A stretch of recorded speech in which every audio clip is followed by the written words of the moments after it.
I'm done.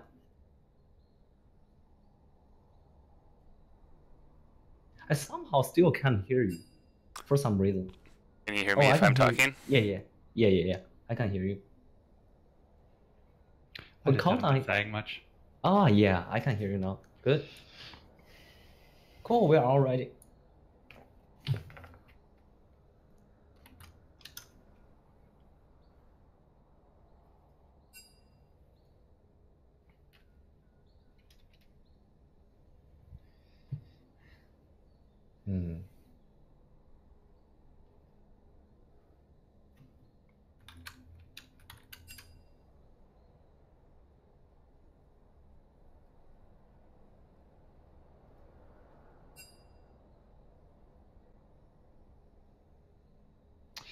Why don't we talk a little bit about bans and stuff before they get started then? Yeah, I think after the get in, we can do the analysis for ban pick.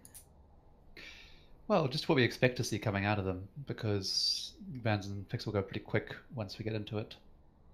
Right. That's true. Okay, so let's start. So welcome to join the Google Rumble Final 2017 Division 1. Oh, I think I messed up the order, but whatever. So we have team Alloy Improvement Plan, team EIP on blue side, and Nerf team Nerf Kale on right side. So first, let me ask you a question. Colton, how do you lose to them?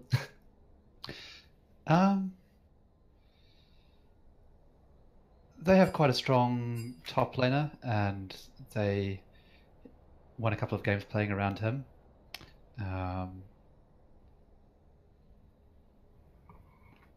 Let's see. There's a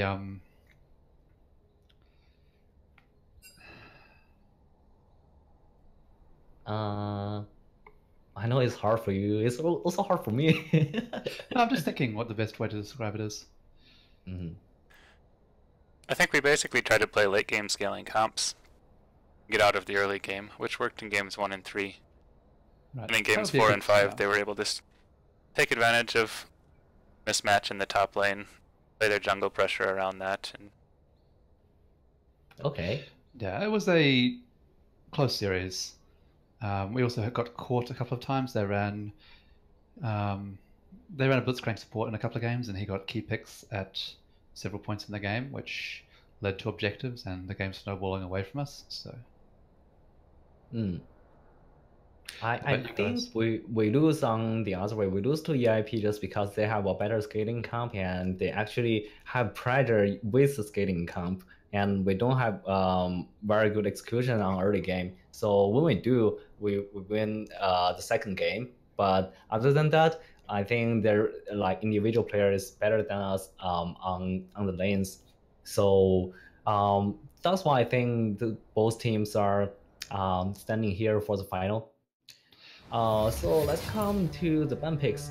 So I think for team EIP they would ban something like Blitz, or of course the Aatrox, just the to counter to take off from Zetia. But Zetia is jungle this game, right? I'm curious to see what they do. When they played this lineup against us, they put Zetia in the jungle, but I feel like they're better off leaving Zetia top and moving Jensen over to mid lane, because he can play that position. My personal take on it, looking at these two teams, I found that the blue team tended to play well when their play was led by Michael Senpai. If you insist. So he has a lot of strong engage mid laners, played well on Annie in a few games. Conversely, I found that when for the red team, when Zetia was ahead, they had their best games. So. Okay, so bans the blue team bans Aloy and Swain, and now red team bans Twitch and Ari. I'm pretty surprised that there's no Janna or Lulu ban from the red team. I'm pretty sure if they don't ban Janna, they will blue team will just first pick Janna. Yeah, that's it though. It's they might be looking to trade supports here, like a Lulu for a Janna. There we go. Janna is banned. So now blue team can just get Maokai first. So it's. Go ahead. It's interesting. They've chosen to target bans at top lane and just the one jungle ban on the Gragas there. Right. So yeah, I got some inside scoop from the players on EIP earlier this week, and they did not like the Gragas. So I wouldn't be surprised if that's banned every game. It's a good. So Tristana is currently, I would say, the one of the top 2 ADCs in the game. Twitch and Tristana are like on a different tier. So red team bans out the Twitch and takes the Trist in the first round. So this is interesting here. Anivia is one of Michael Senpai's most played champions. Scales very well, obviously. This has been banned against him a lot in the past, and they've let it through, so I'll be interested to see how that goes. It is not an engaged style champion that's going to steamroll the game, but rather is going to be a more slow-paced choke you out over time. Well, with Maokai and Anivia. With the huge tank Maokai and the wave clear of Anivia, I'm curious if they will take Hogmon. No, a Renekton. So right now for Red Team, I think they can actually just ban out all those late game carries like Hogmon and Vayne. Yeah, we'll see. I mean, it's already a very strong late game team fight, even without a hyper carry. Right. I'll be interested to see if they pick Jensen's champion here. So they chose to take the mid laner, so I would expect to see a lot of even more topside bans coming out from the blue team.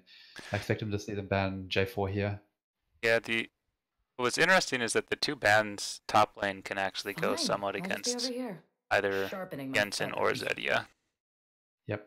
Ooh, the red team actually took out Zaya, which actually the blue team practiced for a few games. I think the blue team during this weekend is trying to practice the Zaya Rakan comp, and the red team definitely do some research and take one of them off. I'm not sure how I agree with this though, because Zaya is a very low range champion and can struggle into champions like Anivia and like yeah. It's alright, and champions like Tristana, so we'll see. Another support ban. So Sonaga took out as well. Yep. Right now, the Ardent Sensor support, I think Julia play is actually only Nami. I don't think she plays like Raka or Taric during the tournament.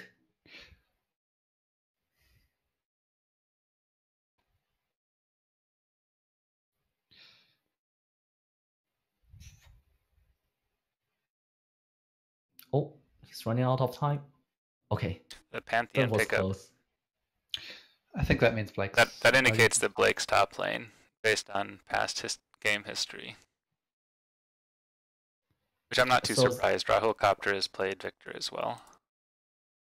So they actually leave the counter pick for their jungler. Yep, the Nami come out. And it should be a Kog'Maw.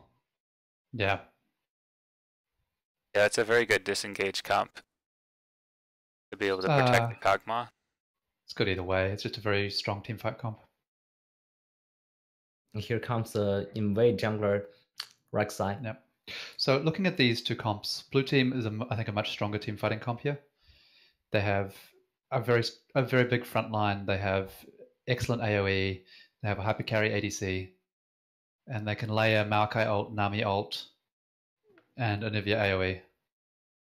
On the other hand, right team has a better early game skirmish team comp. They have a Rek'Sai that is after reward has high early game damage. They have Pantheon that is insane as a lane bully and have level 6 as the global threat. Also, their Tristana picks at mid game.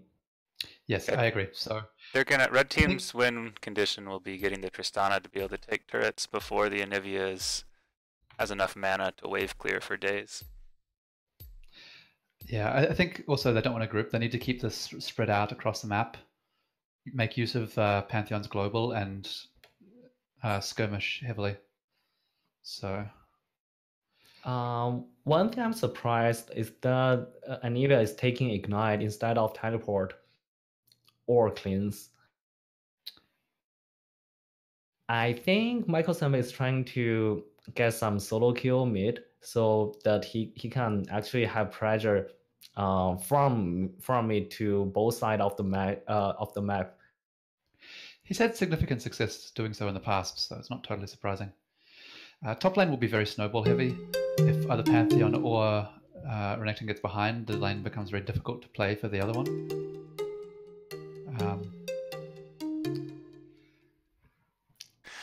It's hard to see the summoners. Is that an ignite on the Pantheon or a teleport? I think it's ignite. It's frustrating how Riot still hasn't fixed that bug. Like they fixed all of their other bugs, I guess. So if I get it correctly, I think Lulu is taking ignite as well.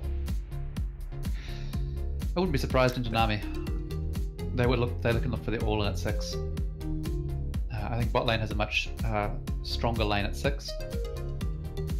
It's not only at 6. I think level even earlier. 3, level 4. It's already scary. Yeah, I agree. I'm really excited to see the bot lane matchups. So can the Lulu be actually out-pressuring Nami's heal? I think since Lulu is taking ignite, she should start with spell thief, not the coin. Your early coin start these days. While the Nami will definitely be taking the coin one, and no Thunderlord must be a win speaker. Yeah, I agree. Blue team's going to be looking to just heal and survive the lane. Red team's going to be looking for early kills. I'd really like to see a 4-man play a dive bottom from the red team, and like I look to 4-man dive, take that first bot tower and roll it into the first dragon. From the red team here, sorry. I'm also interested in how Theta can play Rek'Sai and coordinate with Pantheon, because if I remember correctly, when they played against us, he actually go for a very heavy counter jungle style, trying to take off the buff from our jungler level 3 and then just snowball from top. So I think since they're on right side, Rek'Sai can try to start red and then just ward their blue, do the red or Raptor start, and 3 buffs, and after that just waiting for the enemy jungler to get to blue and just fight. Because Rek'Sai's early game damage is really high. Alright, here we go, I'm loading in. Yeah. No, given that they have to play this out early, I'd like to see, the team supporting Zetia invading, getting that deep vision down, looking to catch people in the jungle and sort of claim that territory as their own.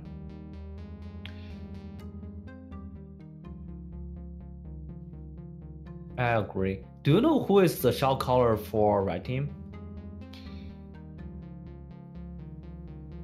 No, I haven't actually scrimmed with them, so I'm not sure.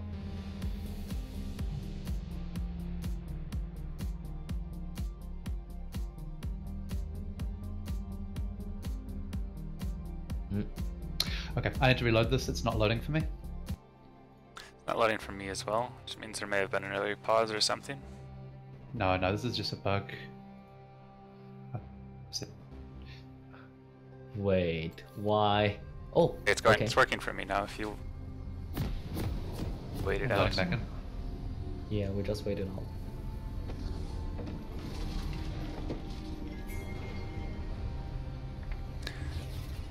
Alright, so both supports actually go coin to start.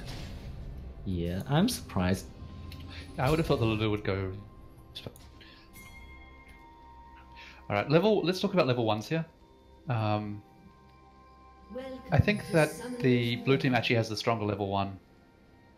I mean, neither team has enough CC to really lock down and kill anybody. Well, the Anivia Q is the best. Marco W into Renekton stun into Anivia Q. Well, I don't think Renekton really does not want to start stun for the but they're really going in for the level 1, and it got spot out by Lulu. Red team plays a ward and blue team just disengage. Blue team places 1 light ward. They'll have vision if the jungler starts at blue buff.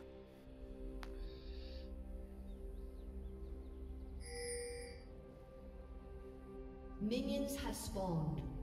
Okay, so something to note here, that Maokai is going to do a unassisted Raptor start, which lets the Cog and Nami get to lane early.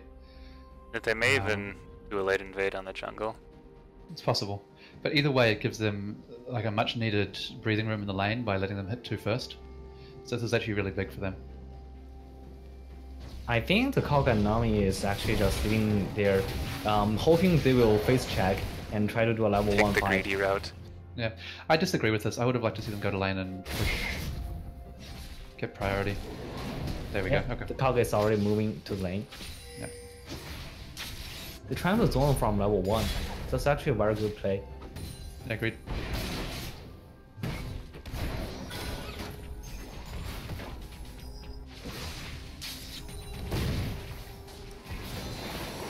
So Pantheon starts W level 1.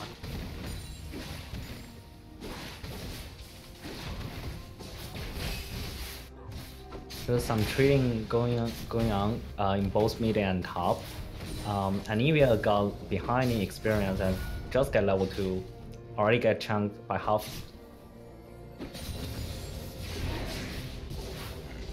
So Bottom get level 2, but blue team is already retreat, so red team do not get really harassed on them. In addition, Tristan is forced to push, so it's easy for the Kog'Maw to pick up farm. Rek'Sai is now unspotted into top. Going for the Just, level 3 gank. Level 3 gank.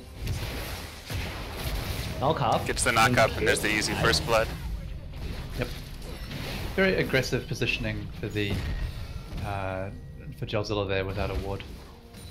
And very good timing for Rex as well, because at that time the Maokai is still level 2.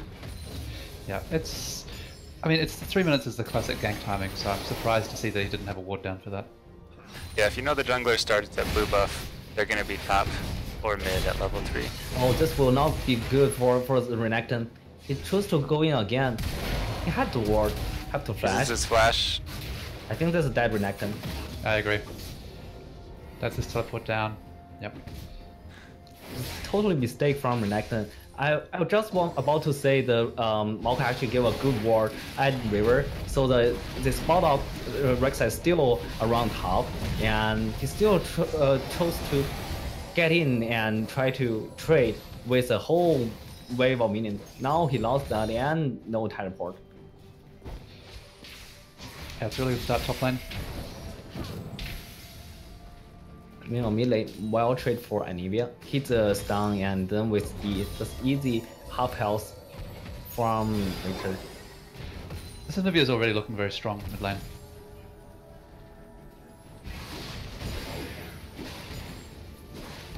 So there's a rumor that even with same items, good players tends to deal more damage. They look strong.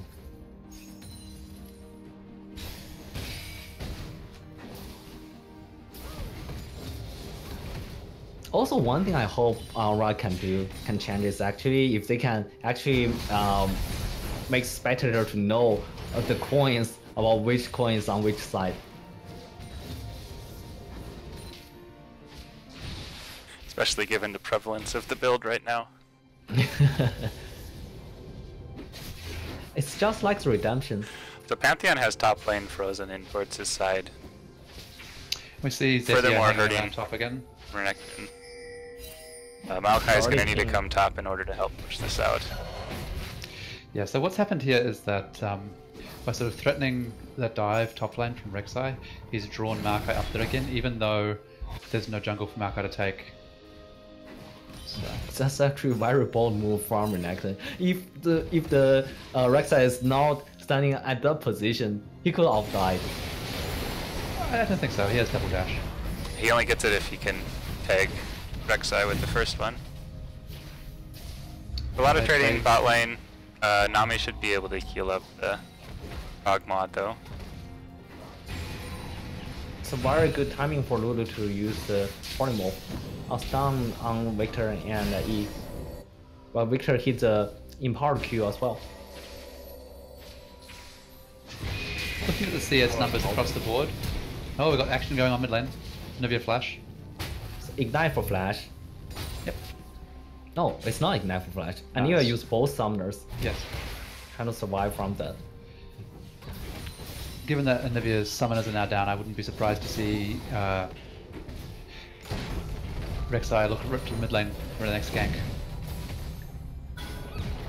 To really try to do the dirty farm top, but they can't really get it because Maokai is staying top as well.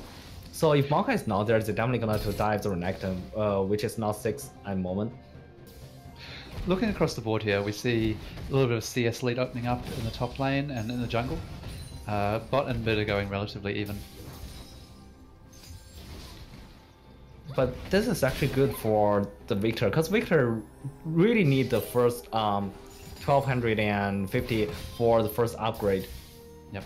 In addition, I expect Nivea to go the, given what Michael's gone in the past, I expect him to go the double scaling item build, Tier and Roa. And so Victor will have a power spike when he gets his upgrade. Yeah, I think it's better to have the tier and Ruby Crystal, now going straight for the Catalyst.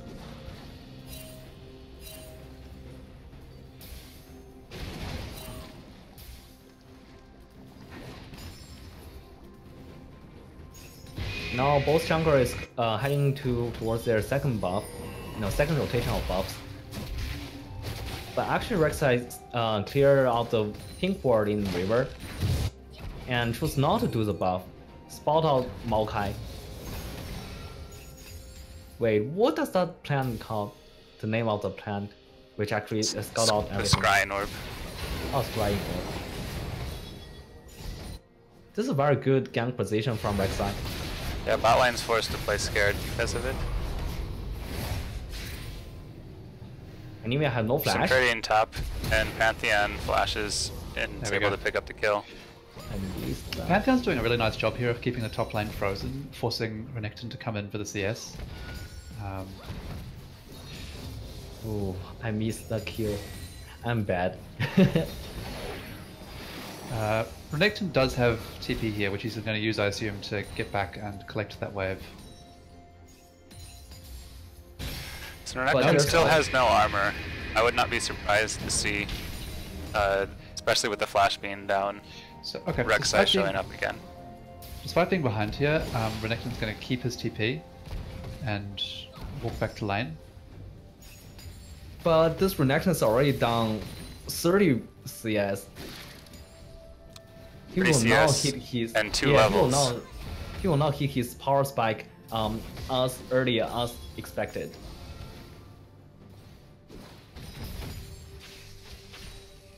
Now Rek'Sai did a really dangerous solo invade, spotting out by blue team's ward.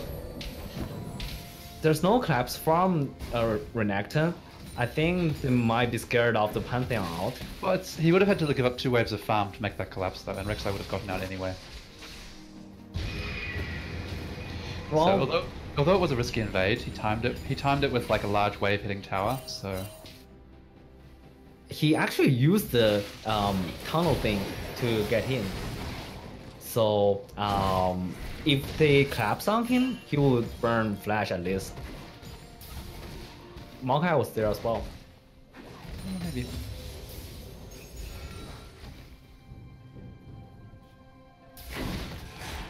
So with the time spent blue buff, Victor's able to get a backup on this Anivia, pick up the second component to the hex core. Okay, so Red Team's managed to establish a lead in the top lane. I'd like to see them now translate that into some sort of objective. So I think the easiest one would be Rift Herald, or they could have Pantheon hit bottom. Yeah, seeing how bot lane has yet to back, it's begging for a large group of people to show up from either team because you can blow them up very easily. Alright, Rek'Sai flashes in on Anivia. Nice. They get the egg out and they will pick up the kill.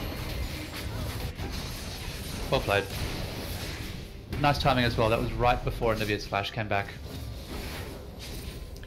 In the meanwhile, top is trading heavily, and Renekton is getting chunked out. But Maokai is here, so there shouldn't be a kill for the Pantheon. Yep. So red lane backed first and got their items. They now get a free dragon off of that because of the delayed back timing from blue team.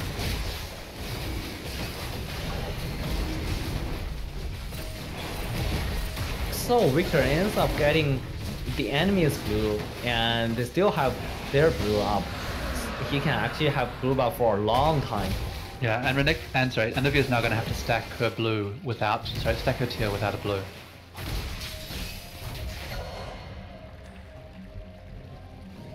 Yeah, blue team has to hope that they can continue laning for a very long time.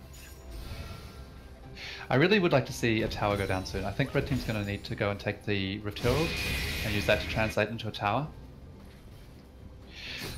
I'd like to point out that once again, the Renekton's being frozen out of farm here. The lack of teleport on the Pantheon does make it a little bit risky to try to make plays on the other sides of the map.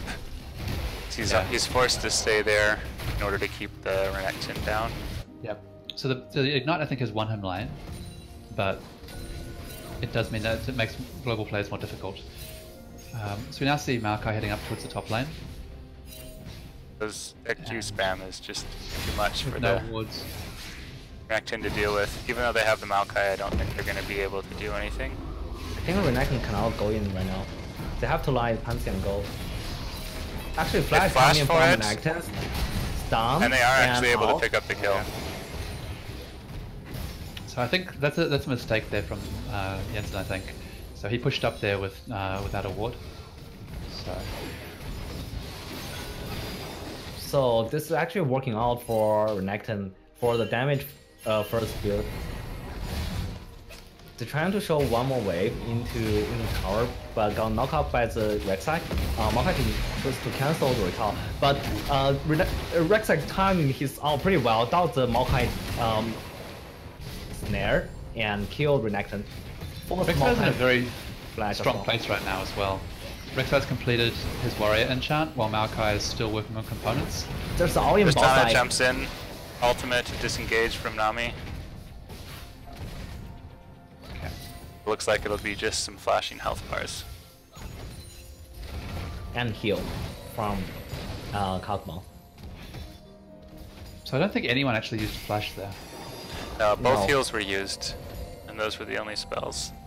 Yep. But Nami is out of mana. I think Lulu can actually just flash in and do the EQ Ignite combo. Oh, and Rek'Sai picks up the E damage from the turret. We have Maokai heading in bottom here, but I'm not sure they can do anything. If they don't do anything, this turret is slowly going to go down. I'm pretty sure the flash EQ auto Ignite will kill Kog'Maw. Oh, I hate that I can't see their what is that? Milestone mastery. Okay, so this is first tower coming in bot lane. Blue team's turret has So they're having a bit of a gold lead, but that's 5k gold lead now.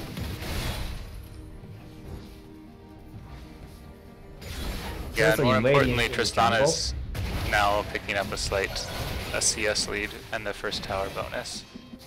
Yep. So there's really no lanes that are even anymore. The other one is, if you look into the jungle here, there's a huge CS lead on the Rek'Sai. Yeah, so if we look at where the gold lead is, Rek'Sai is up by 1.8 thousand. So it's not only the CS lead, because CS lead in jungle sometimes is like misleading, but the 2 levels lead onto Maokai is actually very huge. Yeah, I agree. Once again, I'd like to see, this pink ward has been in the topside river now for a very long time. I'd like to see him go and clear that at some point and get one of his own down. Or actually, they should try to gank again. Oh, he finally going to do it. Yeah, I think if Nami and Maokai had been in the river there and just ganked, that was a dead Pantheon again. Okay. I think Rift Herald needs to be next on the agenda for red team. So before that, let's talk about vision. So Nami actually going for the greedy Ardent Sensor Rush build, while Lulu actually builds a mobility boost and a side stone first. So red team right now has a better vision coverage than the blue team, and blue team is spending all their money on the Kog'Maw to actually carry them late game. Yep. I really like does have good board coverage in the top side river. Yeah, I really like this from the Lulu actually, because as we were talking about before the game, like getting deep vision and getting picks is sort of the key to success for the red team. And so with those Moby boots and the early sidestone, that the Lulu can really help develop that vision.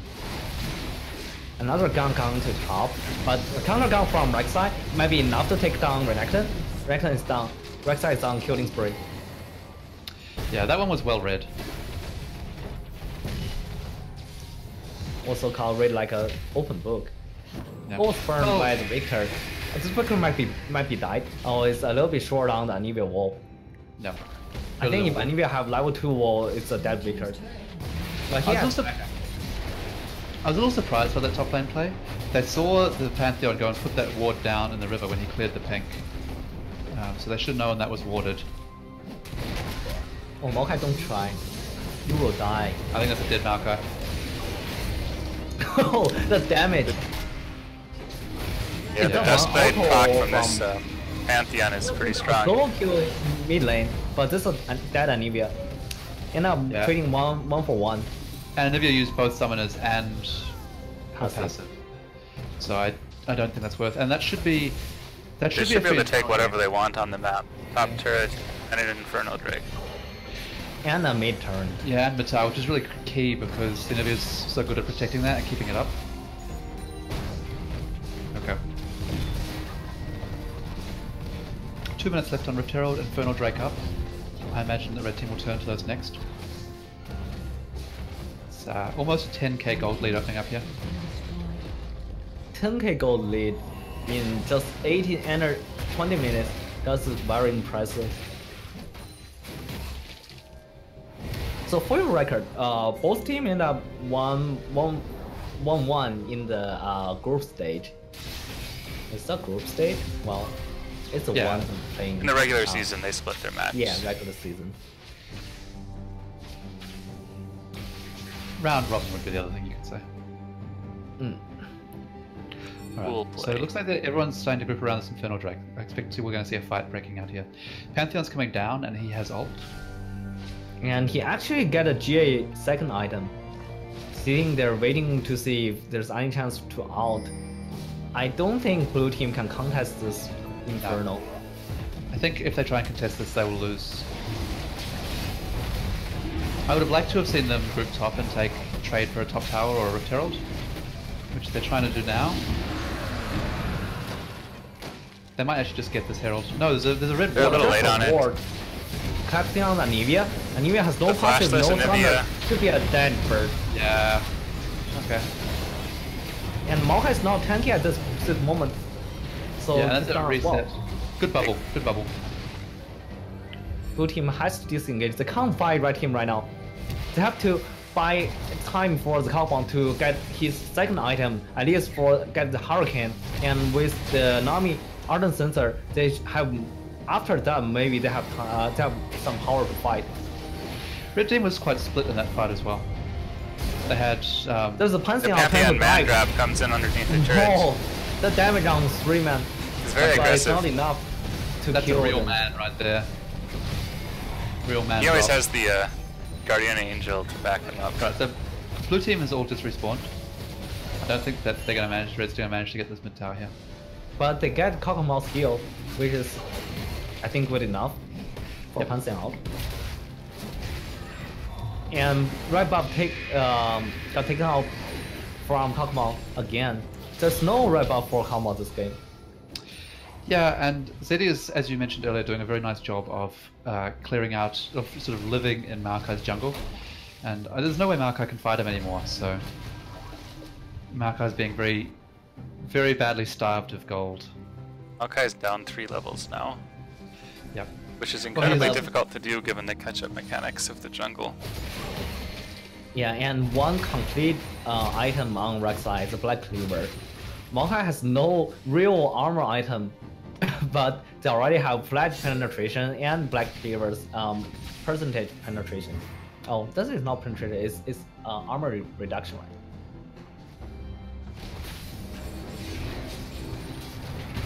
So red team's working to clear out the vision top side, putting up for potential Baron play. They're doing the same thing again, going in and taking away even more of Maokai's jungle. So they're trying to open up that gold even further. So one thing I really like the red team doing is they invade at the same time. They also try to get off all the blue team's vision so that they have map pressure. They're really doing a good job to here comes the Baron. pressure. So this is, I Yeah, think, if we where look the at the game blue is team's decided. vision, they have no clue that they're on it. This should be a Just free now game. expecting it. This is theirs. They've got It's this. too late. It's too late for the blue team to try to contest. And Flash from down, Pantheon yeah, catches out the yeah. Anivia. Anivia is back. This is huge. Anivia's their wave clear. Okay, with Anivia down and the Baron buff, this should be an inhibitor. To be at least one inhibitor. The inhibitor mid and possibly even top, given the wave that's building up. Yep, agreed. Blue bubble onto Pantheon, but she cannot stop the wave. That's the second fight now that I've seen where Anivia has been split from the team. So Anivia's been on the flank a couple of times now and has been collapsed on by the Pantheon or the Rek'Sai.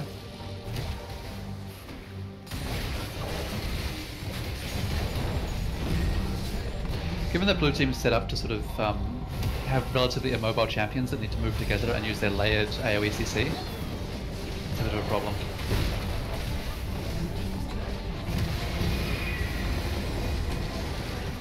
Now there's a 1400 gold lead. 14,000. No, 14,000. Yeah, gold lead for red team. Blue team is trying to do some poke. A flash in. Blue team flashes on. Tristana, but Tristana actually buffers that and jump out. Rek'Sai dive in and solo killed Anivia. I think he will die here. They sacrifice the Rek'Sai, but they trade 1 for 1 and get the second inhibitor. Aggressive flash forward from everybody. But I think that's This a may little signal tilting it, GG coming out soon. Yeah, so they used all their summoners in an attempt to make something there, and unfortunately it just didn't work out. I think the flash from Kog'Maw is actually makes sense. He might have a chance to kill. Right, so I think this game is basically over at this point. Red team's just going to group bottom and close it out.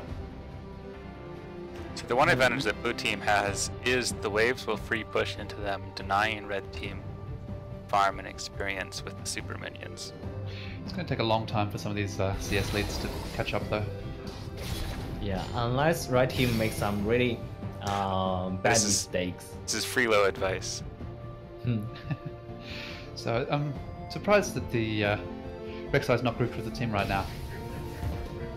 Yeah, they're pushing up with only 4. Stupid mistakes. Yeah, this is pushing up 4v5. Is this the moment they're going to regret? We'll see. I think they're far enough ahead that it doesn't matter. And the run from Victor is actually doing well on poking and the blue team's member down. Yeah, we can Nice see that bubble. Anivia is... Oh, they get a stun onto Victor, but Boo's ultimate is enough to keep him alive.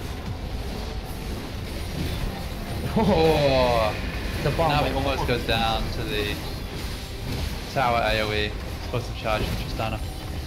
Blue team does not have just does not have enough damage to kill anyone on the red team, giving the Lulu have ult and shield. Red team played very well around their win conditions this game. Here goes Nami's wave, and there shouldn't be any engage from blue team. Maokai can try to ult. Victor just used the ult, but Victor is getting stunned, getting pick out. Maokai's dead here. No, never mind. Nami heal is enough to keep him alive. And They're able to Lulu's pick up shield 1 is for enough now. to keep the Trista alive as well. However, they'll now have double supers in every single wave. Right, but for your info, we lost a game when we take all 3 hits versus EIP, so they actually can do some good job and hope for the miracle to happen. Alright, we'll see how it goes. Just a incidental mountain break Drake being picked up here. Yeah. waiting until 60 minutes when everyone have 6 items. So now they can fight. However, they have a Kog'Maw instead of something like a Sivir for the better wave clear. But Kama now have a Hurricane. So he can do some kind of wave clear. Oh, not ready. I take that back. He's really gonna struggle to push down the super minions.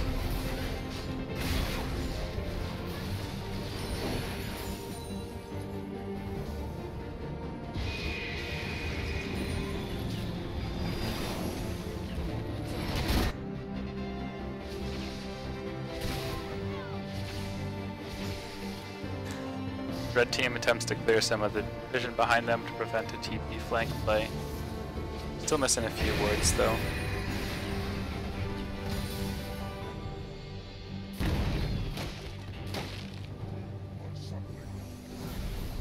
They're wisely waiting as 5 this time. And they just need to escort all the super minions to get in and tank for them on the turn.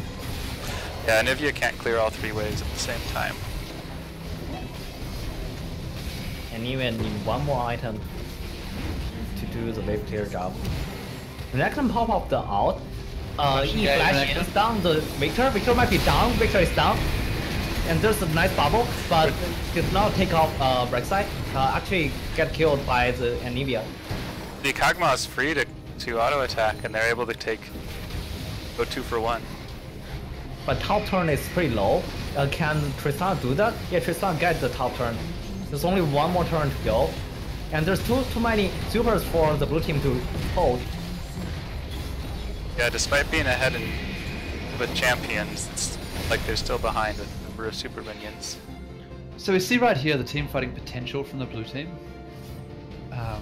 Yeah, given they're able to do this 13k down, imagine if they were only down 4 or 5k at this point.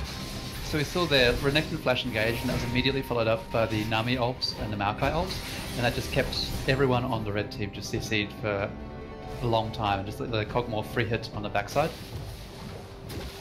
I think one thing the red team need to do is to not let the Victor to get hit and just stand in front of them. The Victor should just stand at the backline, just try to poke. Pantheon have GA. Pantheon so has GA, has a Lulu ultimate to make him become somewhat tanky. But here's come another Baron. This should be a no contest Baron for red team. And with the Baron in power super, it will be much harder for the blue team to wave clear. Yeah, I agreed. They should just be able to walk us into the base and wait for minions to accrue. This will be the final test for the blue team. Can they hold this? The red team is grouping us 5 and trying to see if there's any ward in top. Because top has inhibitor up. Blue team So actually do a... Blue team's doing a Fnatic death push around the But this is not the one side. you want to engage on. Maokai is actually down. Victor's ult is doing massive damage in the team fight. Kog'Maw is still free to auto attack. They trade one person for the GA of Pantheon. So the big difference there was that Renekton didn't have flash available and wasn't able to... There might be mistake from Tristana. Tristana actually get chunked out. Kog'Maw flash in and just keep down Tristana. But at this point, blue team is just too much behind, and over all there, the there's too supers many super going minions. will be the GG. And red team take game 1. That's game. Too many super minions. I like the idea of that play. Just too far behind. So game 1 goes over to blue team. That was yellow improvement plan? No, red team. Nerf Kale. Red team. Nerf Sorry, Kale. red team. Red team. Okay, let's look at the damage. Ooh, here. So Victor end up dealing the most damage, 24k, while followed by the Tristana, 21k. And Anivia is doing as much as he can, but she cannot really hit champions. He can only do the wave clear. How about doing a good job? Navia's also still scaling. You note that she hasn't transformed her Archangel staff yet, and even at the end of the game, she's still stacking her tier. And I don't know if how stacked the role was. I imagine it was just coming online fully stacked at the end of that game. Yeah, so what do you think they need to change for the blue team?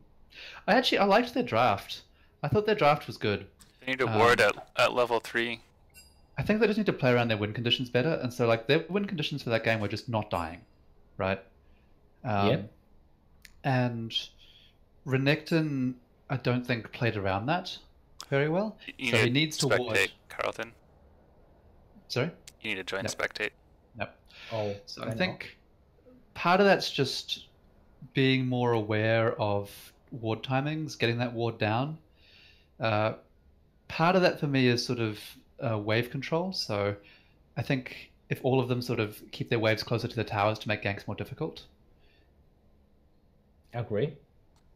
But one more thing, I think the blue team should know rushing Ardent Sensor, probably you cannot do that against this red team because they're really aggressive early game. You cannot have zero vision versus a invading jungle. Yeah, agreed. Yeah, I think that EIP needs to pick a little stronger jungler for the early game in order to be able to do a 2v2 skirmish top lane. Or they need to pick a top laner who's fine and is able to let the wave be pushed in against him. That said, H-Roll tends to play junglers which are more team-oriented, while Zetia is a duelist through and through. He tends to like champions like the Aatrox, like the Rek'Sai, which focus on, invading and dueling in the jungle. Other junglers are Elise in Italy that he likes to play. Yep. So I'm not sure. I don't think they're going to win that jungle matchup just because of the preferences and the playstyles of the two different junglers there. But I think if they focus on keeping the vision up and playing defensively and making responsive rotations, I think they can. I think they can win through that. I mean, again, I liked their draft, and we saw the potential for it in some of those late game team fights. It's just if they want to play that draft, they need to be making sure that they play around it. So now the blue team, nerf Kale, sub out B. Jensen, and get Pacific time in playing mid for them. Yeah, so I think this is actually their best roster. Yeah, they're sending out a message to EIP. Look, we use our not the best roster and we still beat you. You need to do some change.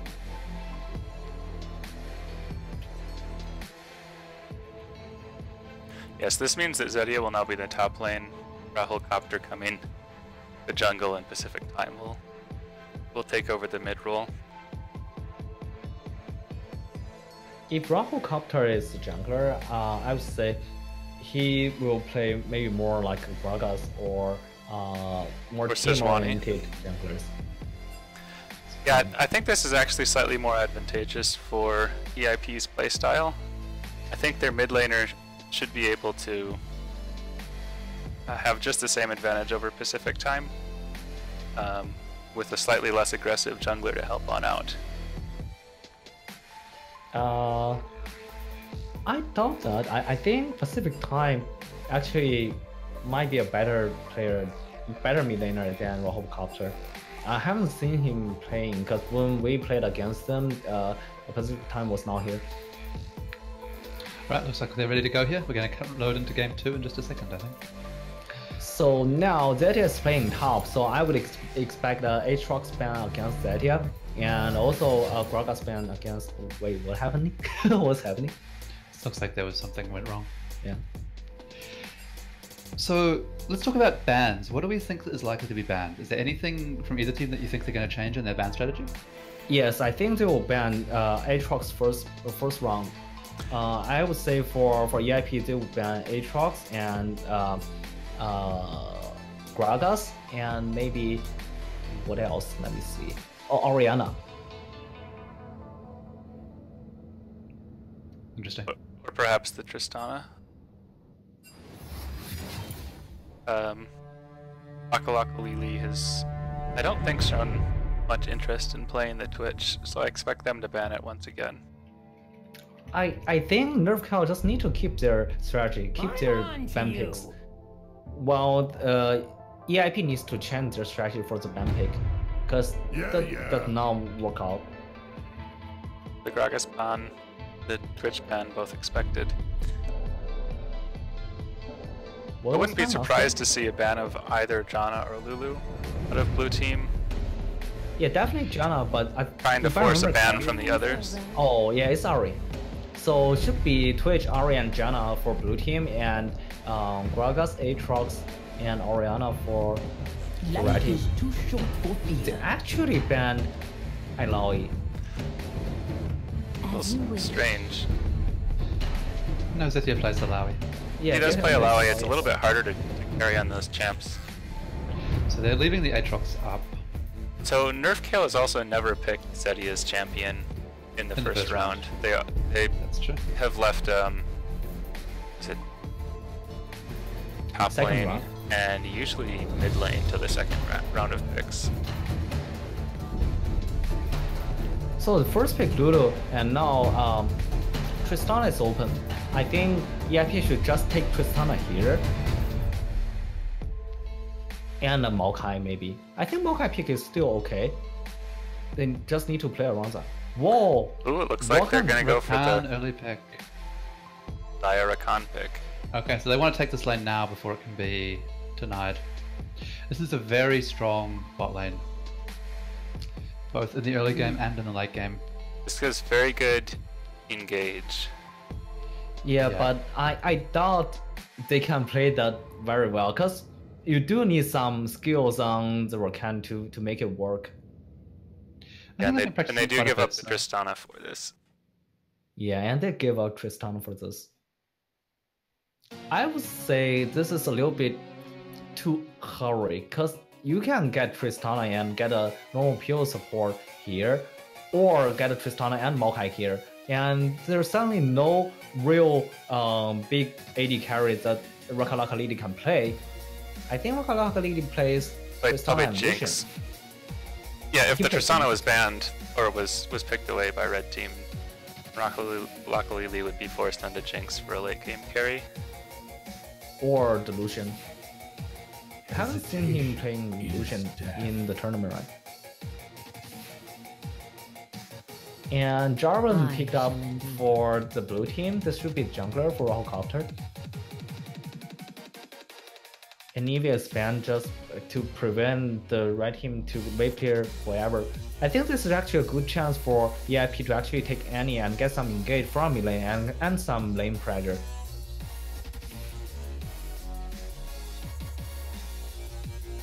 It's another very strong team fighting comp coming out of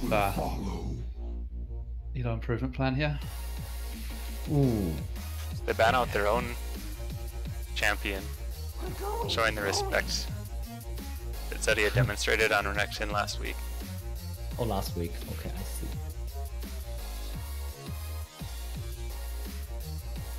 So now they should pick their top laner, because I think Michael Senbei really like to counter pick and to feel for the team. What can be the top laner here? Is it Galio? It's Galio. Zach has been practicing the Galio. I expect that to go top. It is possible to go mid, but Michael Senpai tends to like the mages. Galio is a very easy champion to play extremely safe on in the top lane. He has great wave clear. He's very difficult to dive. And that combination from Galio and Maokai is a lot of CC to try to escape. Yeah, again, this is a very, very strong team fighting comp between it's a Galio. It's not combination by Galio and Maokai. It should be Galio and Rakan, because that's what Africa Freaks played in LCK. Oh yeah, for the late game definitely, but for early game there's a lot of gank pressure.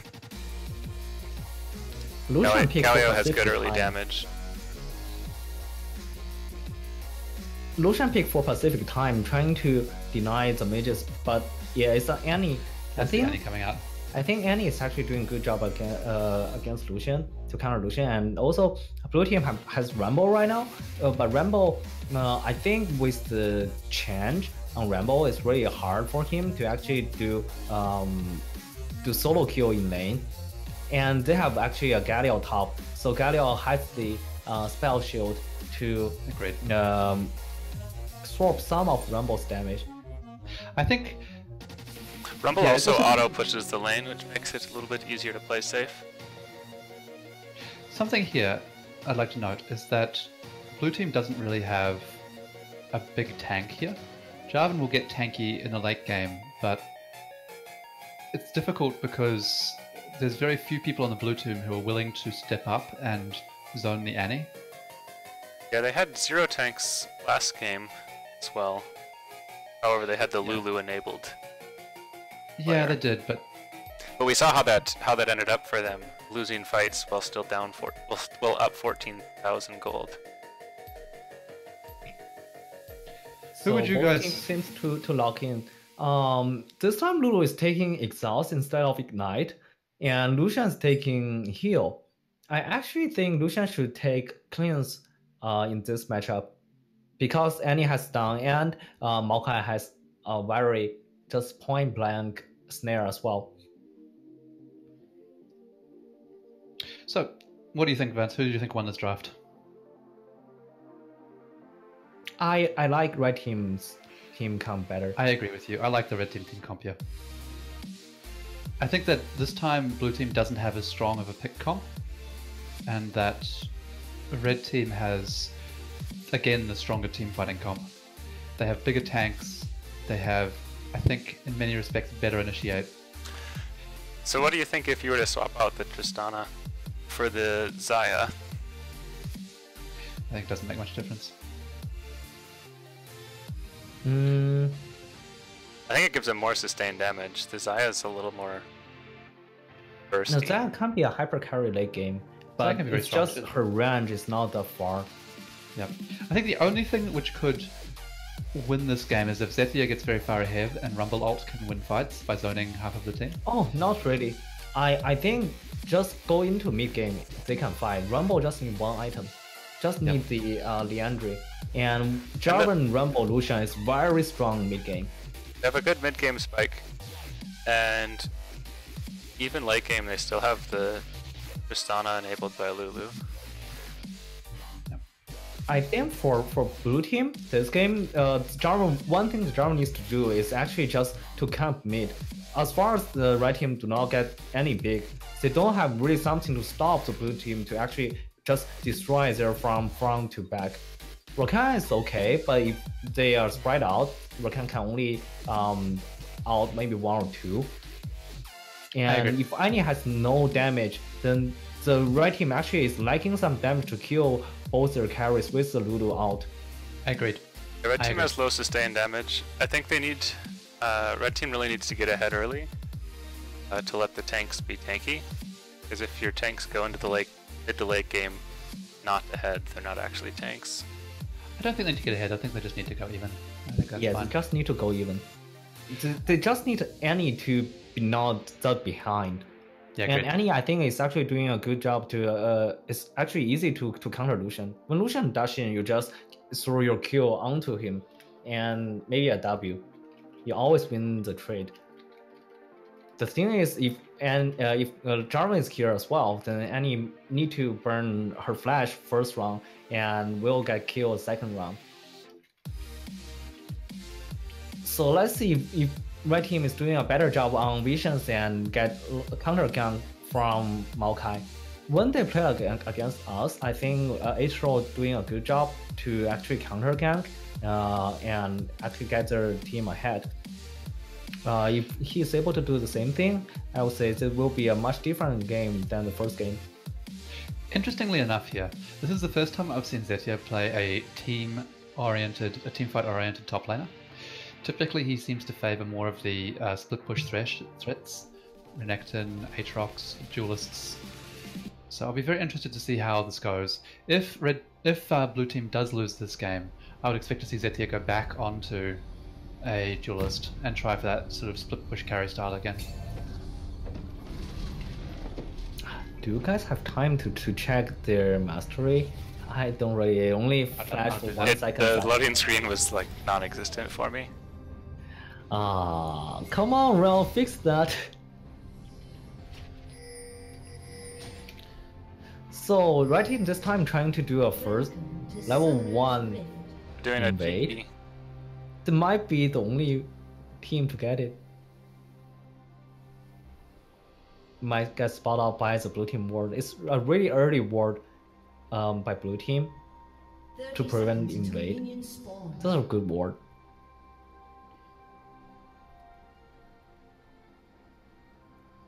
Starting item, Jarvan actually start rejuvenation beads.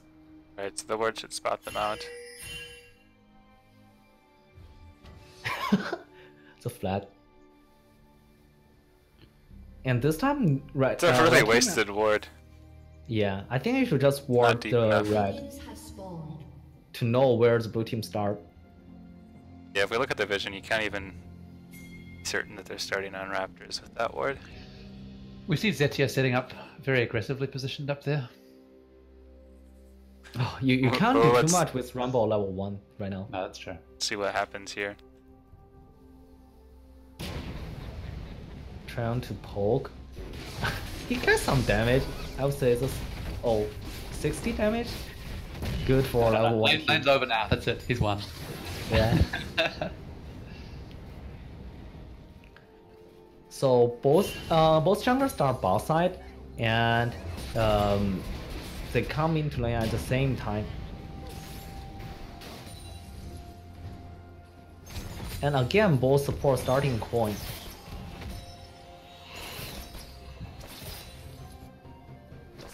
So unlike other support, when Zaya have Rakan support, she's going to start the attack speed boost instead of the throwing the feather into a straight line. What is that? Is that Q? Yeah. Well, the attack speed's W. Attack speed is W. I never played that. Out for both sides in mid and top, with some trading in mid. Annie got 2 kills on Lucian. Lucian have some auto onto Annie. It's a even trade. Overall an even trade. Lucian does have that Doran shield though, so he'll heal that up again. Yeah. So Galio's burning through a lot of his mana. I'm a little surprised that Lucian went heal here, given that he would. There might be a fight over top. By the 2v2 top, they're able to Maokai split off the counter Maokai. jungle by the Jarvan. He might die here. I would say burn flash. Yeah, Burns the flash. Flash, but followed by 2 flash from blue team. Jarvan actually end up get first blood.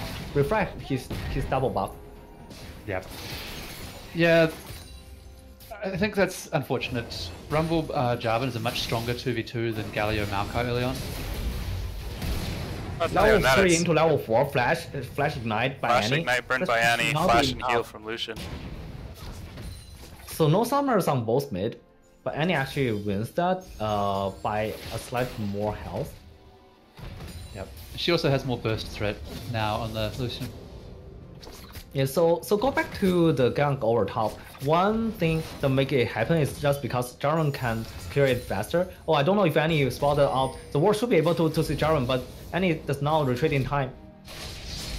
So the knockout from Jarvan, Thunder Lord. Stun from Annie. And she's gonna be able to survive. Maokai is here. Both sides just backing off. Yeah. And Jarvan is hyping mid to push in. So let me finish. If Jarvan, just because Jarvan can clear faster than Maokai early on, so Jarvan can stand there earlier than Maokai and before Maokai can ward, so Maokai got chunk out first and they have to retreat. But Galio has no damage at all. It's not at all. He has some damage early on, but It's good damage. with Nerf, yeah. It was a and 2v1 instead of a 2v2. Yeah. So now Rumble is able to bully this Galio. Since Galio is running out of potions and mana.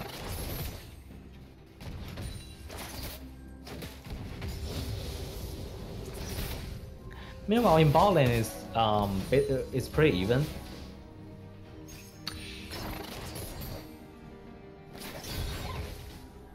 Just farming with a shield. Red team is able to point out the vision at river. Jarvan is looking for a gank bottom. Jarvan spotted by the ward right now. And there's a retreat ping from red team. There shouldn't be anything happen outside. Maokai is here as well.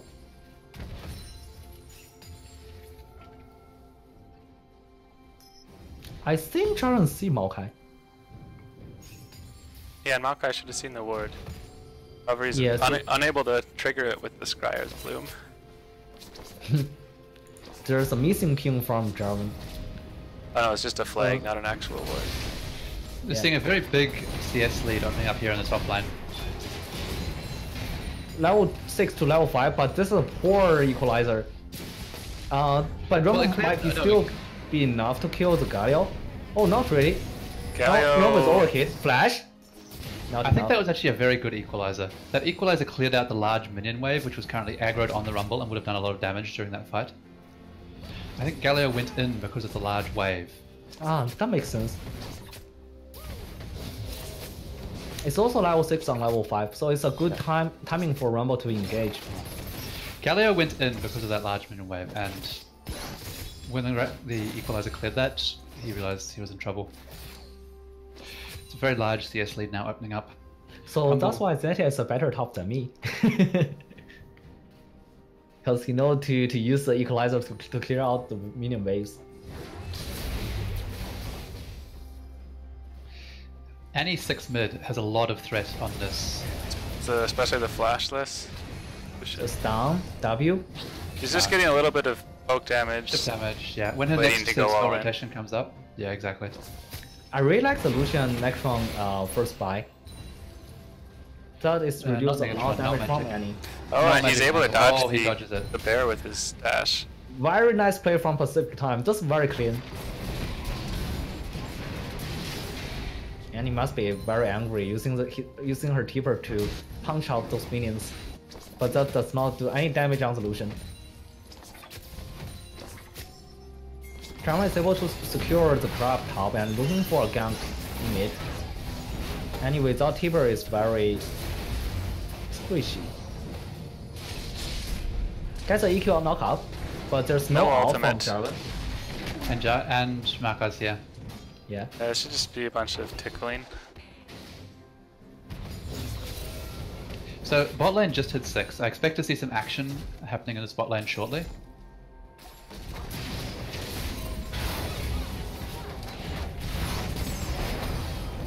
Both sides are at 6 now.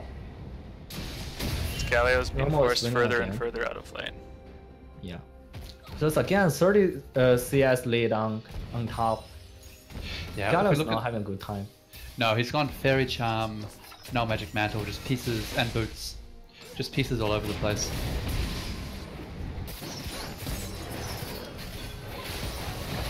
Oh, this is not good engage from Rakan. But he's able to back off. Oh, Rakan, one thing I like Rakan is like you can be free to dash in and you will always have your AD to back you up. Right. It's not like a Leona. Correct. Only goes one direction. However, Leona will be receiving some buffs this next patch. A what buff? Q cooldown reduced to 6 seconds at all ranks instead of 9 seconds at rank 1. Oh, that's very unfortunate. The Galio Q doesn't quite clear the ranged minions yet. I think Galio starts wrong. He should start a Doran ring. Doran's ring. Yeah. Instead of corrupting potion.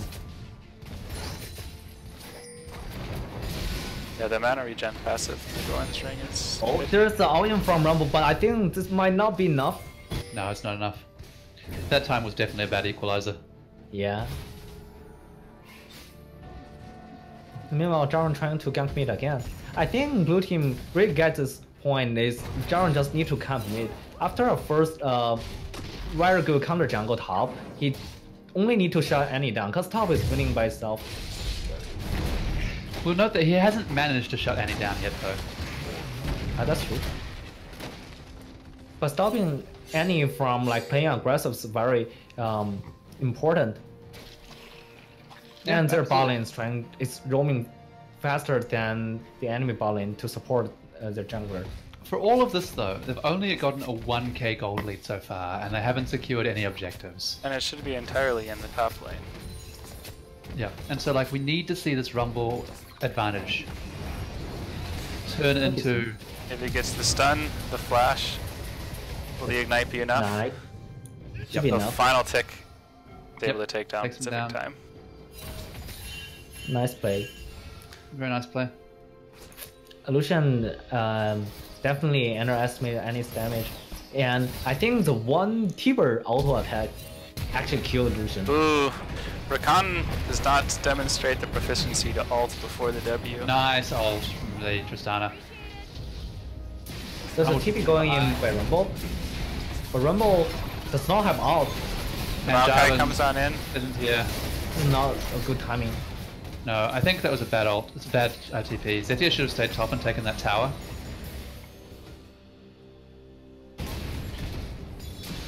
If Zethia had stayed top, taken that tower, that would have put Galio in even more of a hole. Yep. So a mechanical note for you Rakan players out there, if you ultimate before you W in, you taunt the person, thereby guaranteeing that you hit the knockup. Yeah, so that's what I'm worrying about if Julia can actually play this out, because you do need a lot of practice on Rakan to actually master the range he can engage. Especially he has different engage range when playing with Xayah and without Xayah. So this Lucian has gone first out of Merc Treads to try and survive, followed by a Vamp Scepter. Which is understandable, but it does mean he doesn't really do any damage and won't for a long time to come. Yeah, and this Annie has the proto belt Annie's already proto complete. belt. So right now Annie has just enormous threat, and Lucian really doesn't have any, which is going to make the lane very challenging for him for the next little while. And the So Galio I- has also been able to catch up and farm by quite a bit with all these plays that were taken on bot lane. So I think if I'm the solution, I'll rush a Hex Drinker. Hex Drinker is like have more damage and more defensive stats Yep. than the Yeah, Mercury stat. being I CC'd completely less agree. time is not important. A cleanse would help for the CC. Yeah. I would like, he knew that Annie was going to take Ignite. I would have taken a barrier on Lucian if you want a defensive summoner. Oh, you just need cleanse. You just need Cleanse. cleanse. Cleanse is fun too. Does But- cleanse still remove Ignite's Yes. rock? Yes. Yeah, so But cleanse is all around definitely, better choice. definitely heal I think was not the right choice.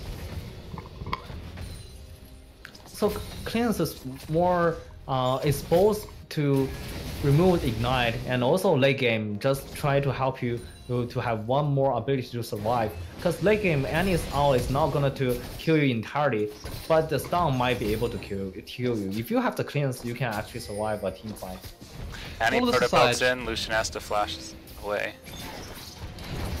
All of this aside, I'm not actually a fan of the Lucian mid.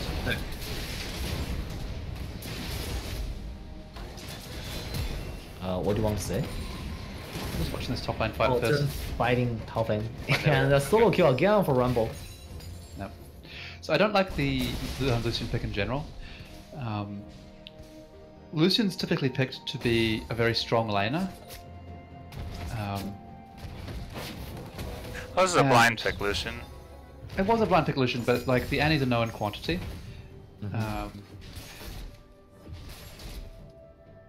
I don't know. I just feel like the Lucian's is going to like not contribute to team fights for a long time if he gets behind, and they're picking it.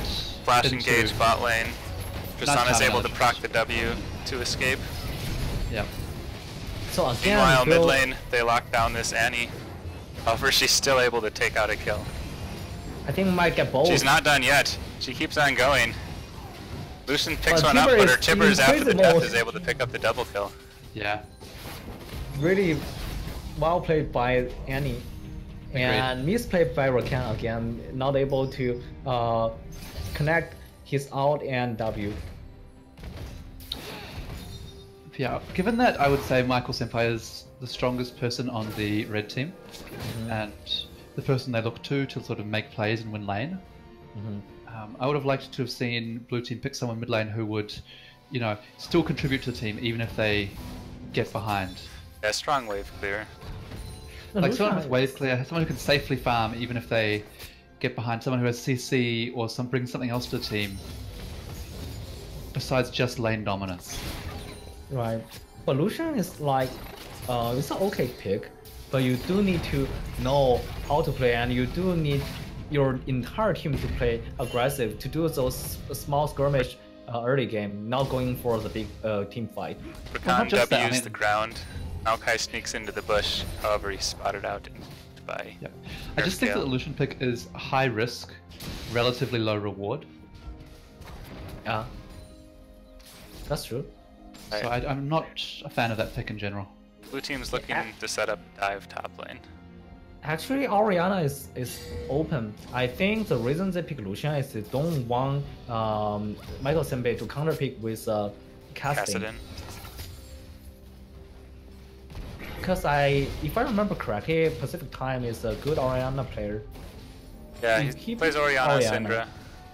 Yeah, if you pick Orianna or even Syndra, will be. Actually, I think Orianna counters casting, right? Orianna's okay. Yeah, because you have shield. So her auto attacks are strong enough early that she can punish the Orianna. I think any of these would have been a much better pick. Right. There's another poke bomb from Tristana and actually damage. Annie goes in and just absolutely deletes this solution. Damn, Raul, you need to fix this spectating system. I can't catch that kill. Put it on directed camera. Need better machine learning on these. Right. Where to put the directed camera. I'll do it manually. So, we're now almost 20 minutes into the game, and this gold lead hasn't changed. It's still just a 1k in favor of the blue team. So... Yeah, but if we look at where the gold is, it has changed a bit. It used to be 1k completely on the top laner. Now the top lane is 2k up. But Michael Senpai is also 2k up. Yeah, and I would say that like the one thing that we said red team has to be careful, sorry, blue team has to be careful about was Annie getting big, and she is quite large. I'd like to see Annie translate this into most likely bot lane because she's going to have a tough time going top. I think they're looking to do that now. So they're going to pick up the Drake here, and then... Rumble is relatively squishy and could be a good target for the Annie ganks as well. Rumble still has his teleport, but I don't think he'll use it right now. No, he's content to put damage on this top. No, don't do it. He's able to get 2 of the right team member low, but that's not enough to get Dragon. So Rumble just had a lot of time alone on this top tower, but he only managed to get half of its health. Imagine if he had been a split pushing champion. He would have taken that down. I think it's very unfortunate that, you know, Rumble was... Oh, what split pushers were left for him after what was banned? Tryndamere. Suffi's played some of that. Oh, Annie misses the stun on the ult. Tipper into nothing. You can tell how much this Jarvan trusts solution to keep the blue buff. It's absolutely 0. Jarvan took the blue buff himself. While the blue team is now starting with her, this should be no contest because Annie is roaming bot. With her Tipper following her. Yeah, red team has spent a lot of effort trying to go to this bot lane, and it has resulted in 0 kills for them.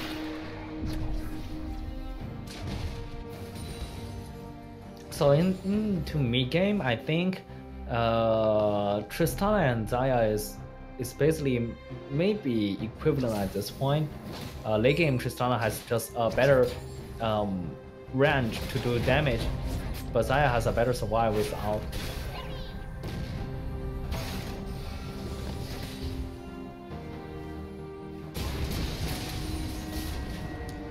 I think now is the time for red team to actually group up and try to set up with the Rakan engage and Galio out. Galio has some defensive item right now, so he should be able to survive the first round of burst and to get off safely.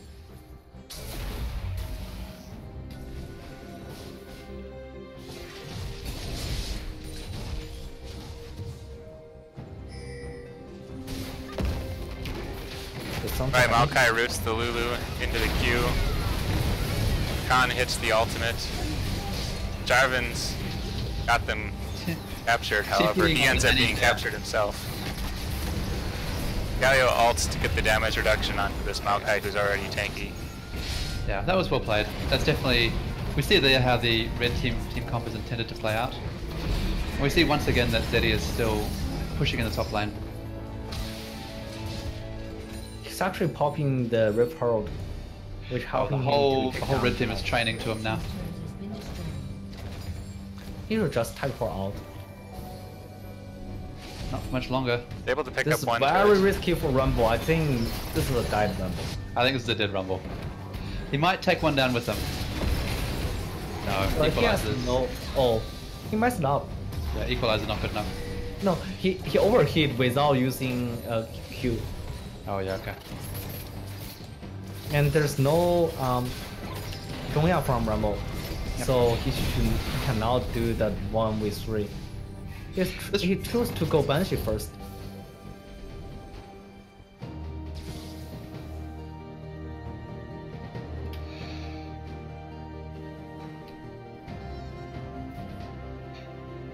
I will say again, So after this series of events, the gold has equalized. There's not much left top lane for this Rumble, so I expect to see him rotated down to the bot.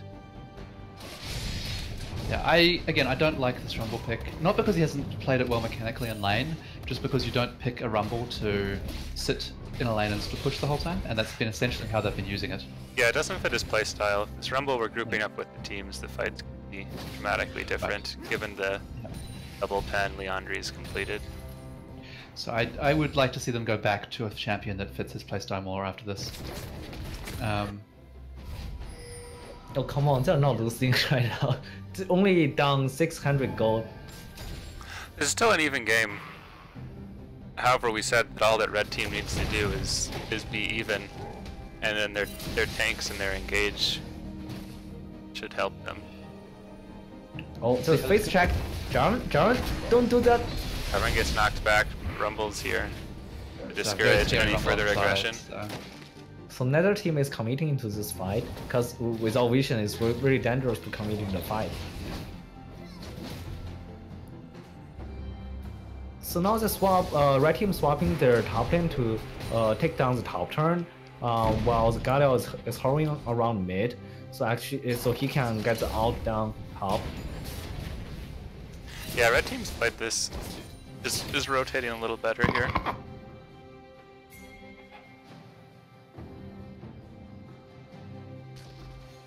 What is the dragon?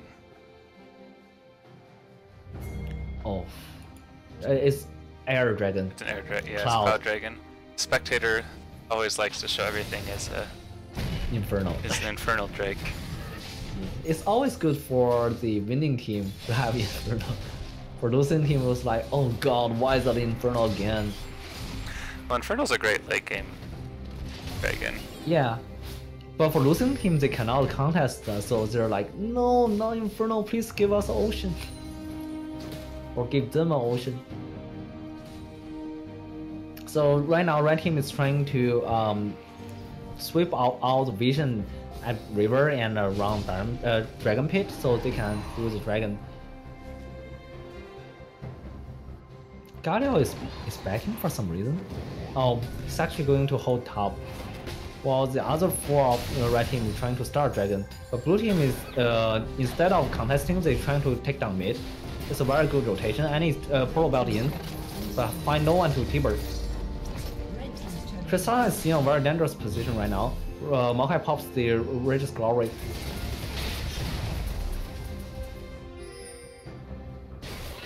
Yeah, red team's a little bit cut off. Lulu got caught. However, Lulu's off by herself.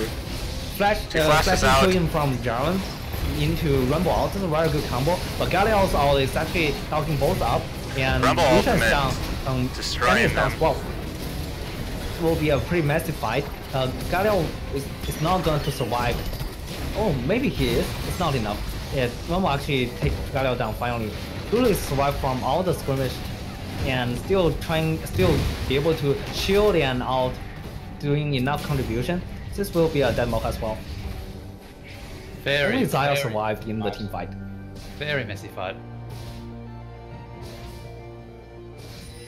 In the end, it's a 4 for 2, and they're gonna pick up an inhibitor off the bat. Should be an inhibitor for the blue team. I don't think Zaya can do anything to defend this. A flash engage from a camp, but you don't have ult, and Zaya cannot do item in front of 3 people.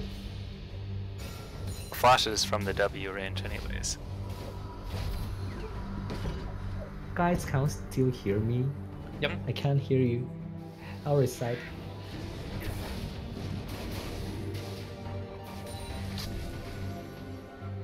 Okay, I'm back. Oh, I'm back. Ooh. The time that you've left, blue team's taking this dragon for free. Yeah, I'm watching that right now. So, what happened there?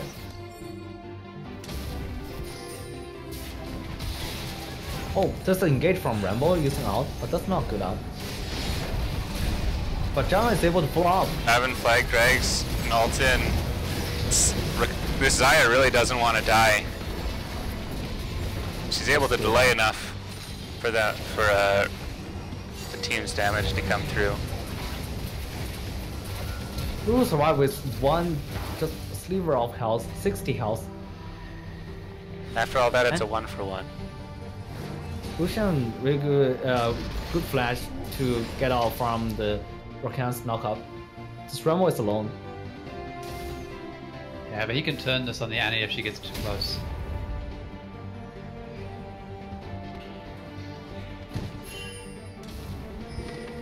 He's trying to run. She has stun. Oh, Combined with the Maokai, I should be able to lock nice down swing, the Rumble. but it's not enough. Just buying time. A shutdown for the Galio.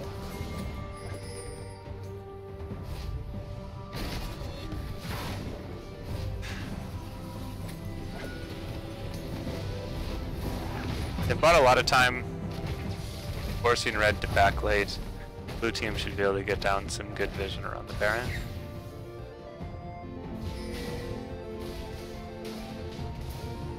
In the middle, Lucian is trying to take down mid tier 2, but he's out of mana. He has to run. Tristana looks to steal away the red buff. Or Zaya, you don't want to be here. You don't want to be here.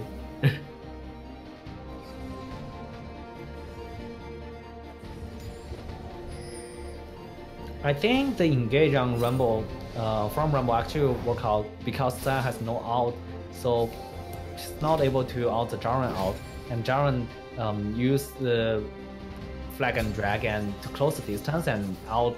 That is a secure kill on Zaya.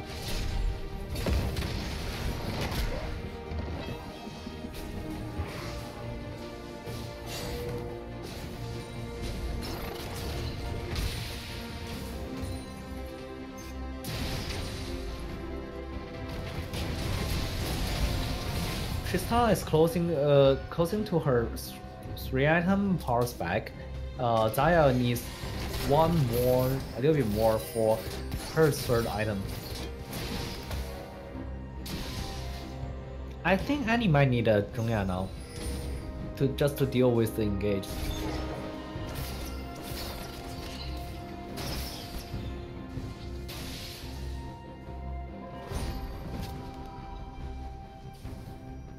So what should be a 3rd item for Lucian? I think the normal one, a Phantom Dancer. Phantom Dancer does not build out of a longsword. Yeah, or it No, can it be a doesn't. Hex Drinker. Yeah, I think a Okay. Hex Drinker is not a bad choice. Yeah, Hextrinker's a fun choice. I'm just thinking, I was just referring to what the normal build is. Lucian's gonna have to be close to deal damage, and by What getting about close, QSS? No, I like the Hextrinker more. there's a lot of CC that's gonna come in. Being able to pull away one may not be A enough. flash out from Annie. And he just did. deletes this Lulu. I'm just not sure. I'm not sure it was worth investing her flash to get the pick on the Annie. Sorry, to Depends get on what they Lulu, can but- pick up off the back of this. Yeah, that's really the question. If they can translate this into something, then that's flash well spent. If they can't, then I'm not sure. She doesn't need the extra 300 gold. Just trying to clear out Baron buff, Baron vision, and try to wait for a team fight. I think for blue team, they just need one to actually pressure them, and the rest of the team should just try to pick down mid. Alright, so looking for the engage. And this is why Annie needs the flash. Tristana got taunted by the Lucian's free to deal damage on the back end of this fight. Flash from the Galio for the kill, but he's going to give up his own life. Lulu speed up her whole team. Zaya is exhausted. She can do nothing.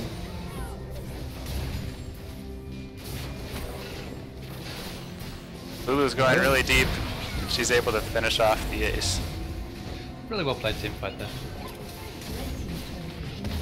Yeah, so that's what we concern about Annie investing her flash out onto a support. Because support has the lowest level on the team, so he's gonna come back soon. And if you can get Baron during the support death, you actually lost a huge power for the next fight. And this Annie without Tibber is not doing anything. Yeah, that's Annie no Tibbers, no flash, unable to get out of the Jarvan ultimate. It's like, if you get that pick, what can you get off of it? And if the answer is nothing, then you probably shouldn't invest anything worthwhile in it. I will say I haven't been sold on Desire yet. I mean, she's doing okay, but I just don't feel like the damage is really coming through from her. Yeah, that was one fear we had with Red Team's picks, is that their overall low sustained damage is long fights. Yeah, I agree. I'm also, something else here I'd like to know, I'm not entirely sold on the Sunfire coming in on the Galio. I would probably have preferred to have seen that be a Randuin's Omen, given the amount of crit coming out, and that Galio has no trouble pushing already. Yeah. Yeah, Tristana now has her 3 items plus a Last Whisper to help deal with the tanks. Agreed. If this Annie can't get rid of the Tristana, blue Yeah, team should win these fights. Similarly, I'm seeing 2 magic resist items coming in on the Makai. He doesn't really have any armor yet. You should not do that. Annie's caught out. Not out by the Jarvan, gone out Caught by in the Jarvan. Cataclysm again, a really good ultimate from... But he's still able to delete the Tristana. Lulu forced to flash out from the pit. Grumble is doing 1v4 right there, but his team is not close. Trying to flash out, good taunt from by the Galio. Galio. Knock up, but Zaya is able to do free damage all the time. Just Maokai out actually root the Jarvan and they're able to pick a 1-for-4 team fight. Michael Senpai really saved that fight. If he hadn't deleted that Tristana at the start of the fight, that was probably game over right there. And Red Team moves this in for the free Baron. So Michael, he really made up for he almost lost the game by getting picked, but then he managed to save it for his team by getting the crucial kill in that team fight. Yeah, I agree. It would be a clear sweep for blue team if he does not kill the Tristana. And they wait the last second so that Annie is able to receive the Baron buff.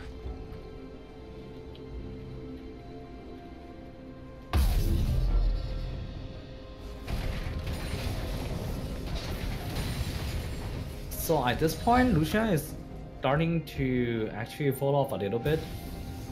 He ended up getting both the QSS and Hex Drinker. Yeah, so that settles the debate. You can't decide, buy them both. I really don't like this build. I mean, getting one of them should be enough to save you from the first burst from Annie, and then you can just try to heal up from the Lulu Ardent Sensor and your Bork.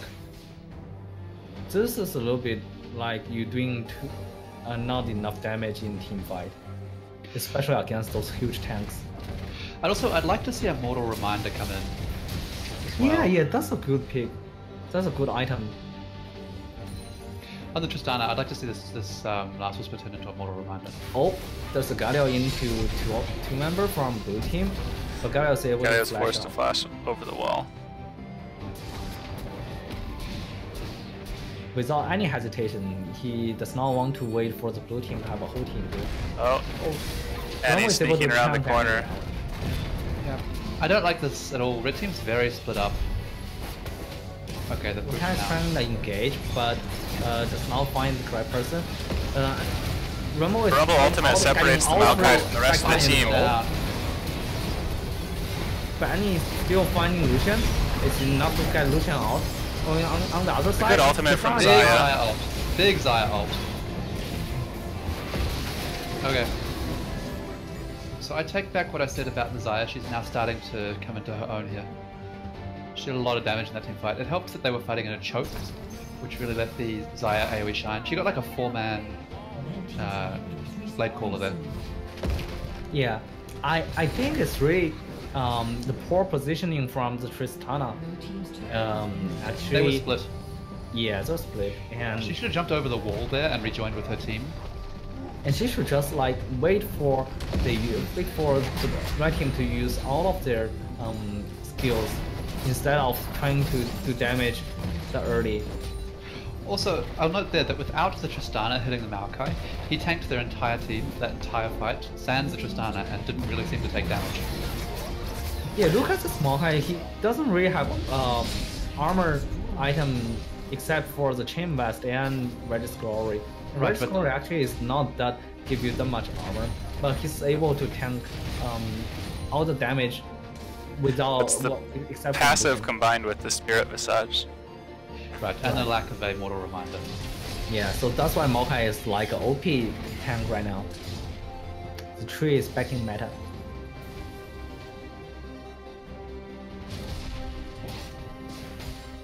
It was really good start from blue team. Rumble all is able to chunk off half health for all three backline.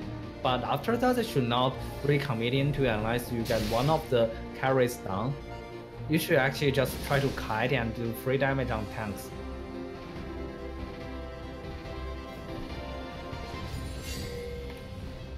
Yeah, they moved forward a little too far and were CC'd by the Galio ultimate.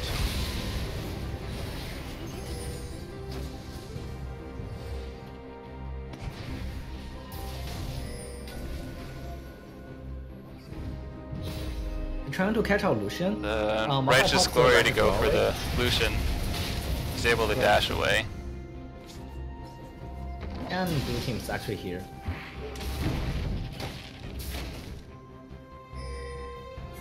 They're trying to take Elder first by screening the crab. Blue team have a ward in the bush in river. This town is not getting Rumble. Not able to even get Rumble's Banshee. It's fine. There's red super minions pushing down middle. I'll have to deal There's with a large wave top as well. Yeah, it will take this turret. Tristana's going to clear mid lane. This is a very even game though. This team fight is... That team does not have a fast dragon take here though. Great. Blue team send Tristana to deal with the lane. Maokai something is actually be able to take out Rumble's Banshee. Now is the time for red team to actually try to engage or try to set up a trap. I think I just pull the dragon and start it. So by doing this, you force the blue team to face check, and you already sweep out all the visions. It's really safe for any to do the keeper. Blue will speed up, but blue team is too feared to actually go in. And he tries to catch out the Lulu, but misses. Flagon Dragon, and Jarvan steals the dragon. A very good ultimate from Rumble within Jarvan's ult, Cataclysm. However, Annie's able to pick off one of the carriers on the back line. And he dies to the Drake burn.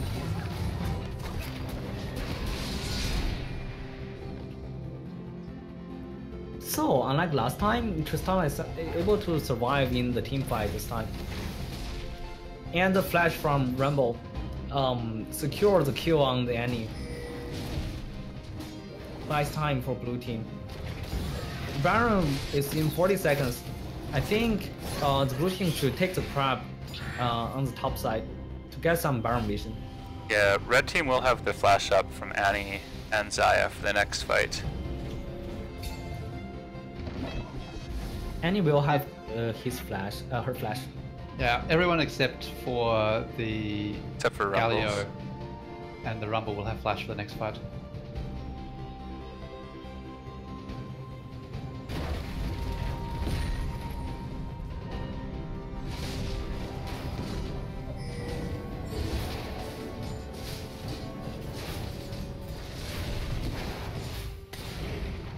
It's a very interesting choice.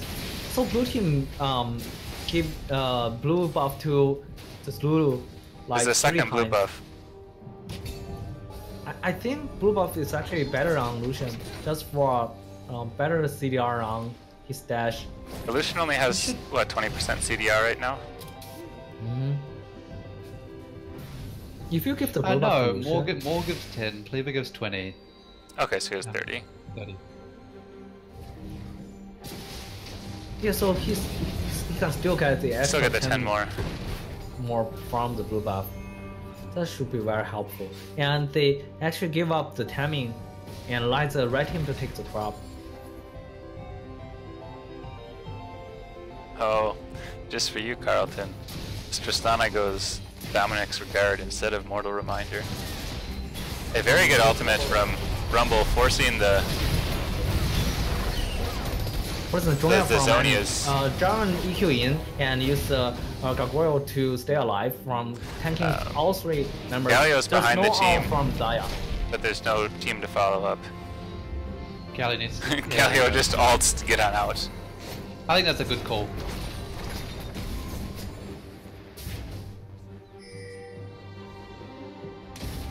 And Okay, you so blue still team's have down here. Timber. Alright, so there's not much burned from blue team there.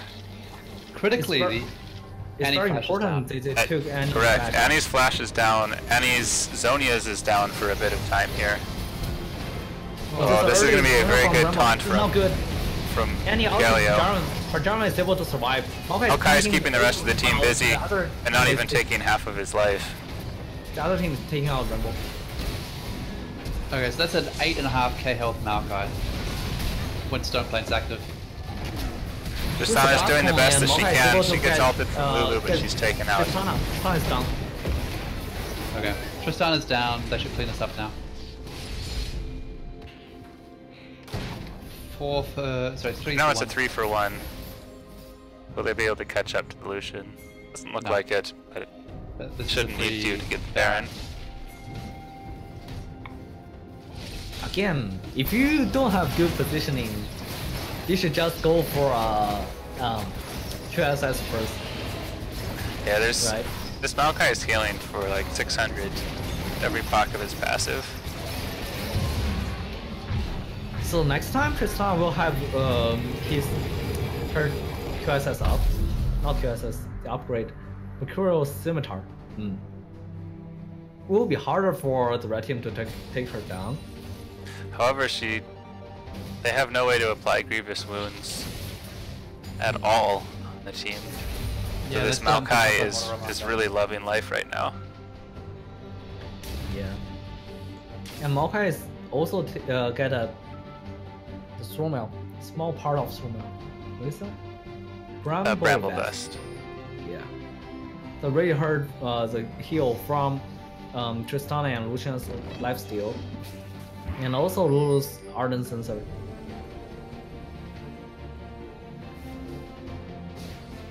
And I just don't know how the blue team can take down this Maokai. You see, he can just tank all 4 members, no, all 3 members. Well, Tristana is full items, so I would like to see her go back and sell that Lord Dominic's Regards and buy a Mortal Reminder. That's true.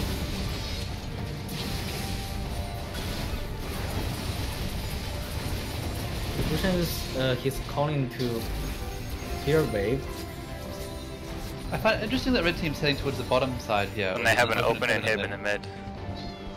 Yeah. They will have to send somebody top eventually to deal with this wave. It's like Galio. It's like doing that now. He doesn't have TP, so... Yes, he wisely chooses to stay here. They still have another 30 seconds yeah, before it pushes nowhere. through. They need to hit the mid lane.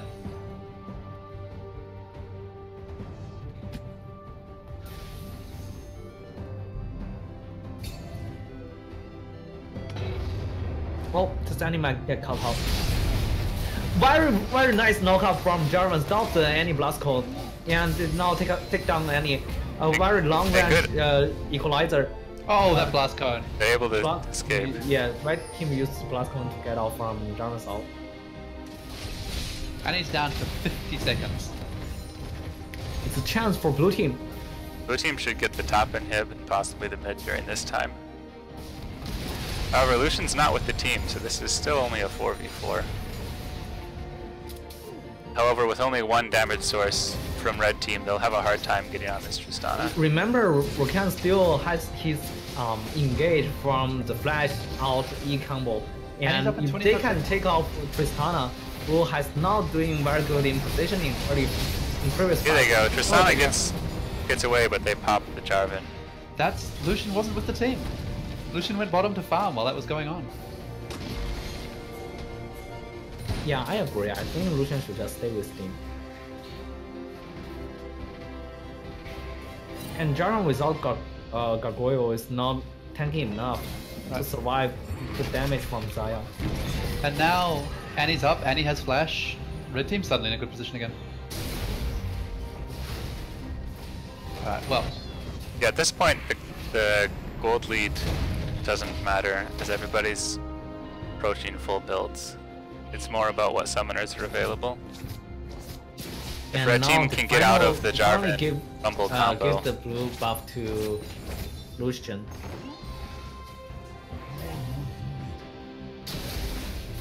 Alright, this time it's Galio who's not with the team, but at least he does have Galio has ultimate. Yeah.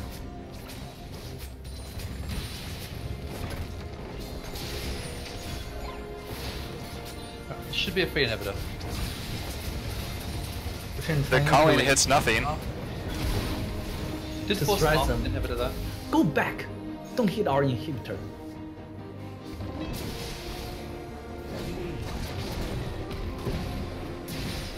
Rumble is doing very dangerous. One of the longer games that we've seen in a Rumble.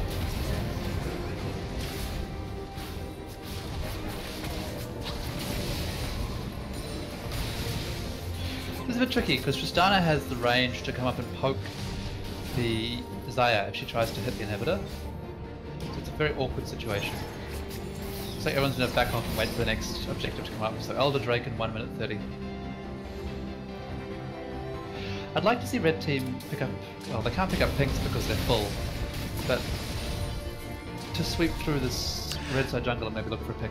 Yeah, these supports shouldn't finish the last item. They should be one pink ward slot so they can carry 3 of them around with them wherever they go. I think it's actually okay for them to finish the last item. Because at this point you just like, it's one team fight,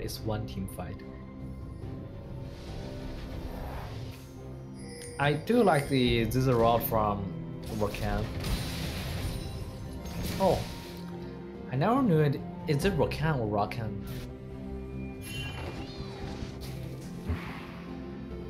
Wait. A team trying a Fnatic brush, however there's nothing near there for blue team to go to as Baron's up next. No, Dragon's up next. Oh, Dragon's up, okay. You're trying to engage using Maokai's Riders Glory. Very good. Grumble ultimate. Both of Annie's doing Annie flashed the flash out, but there's no one for her to actually. Lucian's able to take down the Maokai. Meanwhile, however, red team's able to turn around the rest of this fight. But Lucian is down in one. Rakan flashes forwards to kill the Lucian. Annie is low.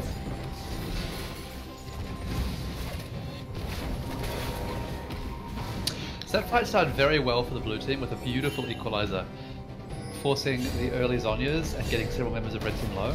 But then blue team sort of split that fight up, and red team... Tristana jumps and kills the Annie. Kills Annie. But I don't know if they have enough to actually. They have kill the inside rest. track. Has to be two. The ball lane. Blue team split apart. There's a teleport in behind them from the Rumble, and now the red team is the one that's caught. There's no out from Zaya. Zaya's down. Zaya's down. Just starts jumping in and ultimate away. Ultimate from Lulu. Double kill for Rumble. It's a 3-man taunt, but Galio's doesn't have the damage to do anything. And GG well played from Annie.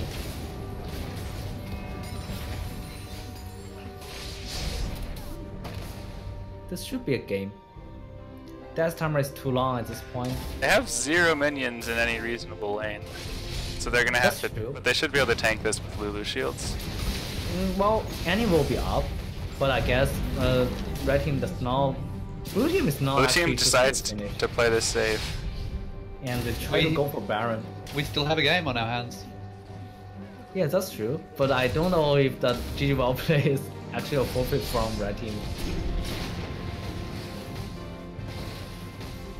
Oh, looks like they're going to continue the game. Annie sells the hourglass for Banshee's veil.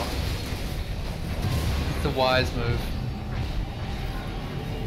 Not really. I feel like that's the wrong choice. Yeah, I she feel needs to like be able to that's the wrong survive choice. when the Rumble ultimate is on top of her. You just need to survive while your teamer is doing damage. Oh, it does more damage after you're dead.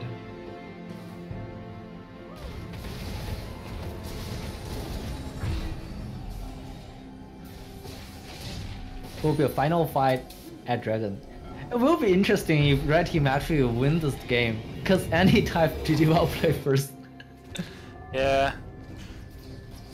So blue team probably should have picked up the dragon first So over the Lucian- Baron. We just had a couple people back on blue team when There's- red team was dying at Elder Drake. There's not much they Very can close. do apart from hope that Jarvan gets another lucky steal. The Dragon is at 3k. And he forces the flash from the Tristana. Jarvan comes in and smites just a hair early, and Annie secures the dragon. Oh, very Jarvan. good Very good cataclysm. combo.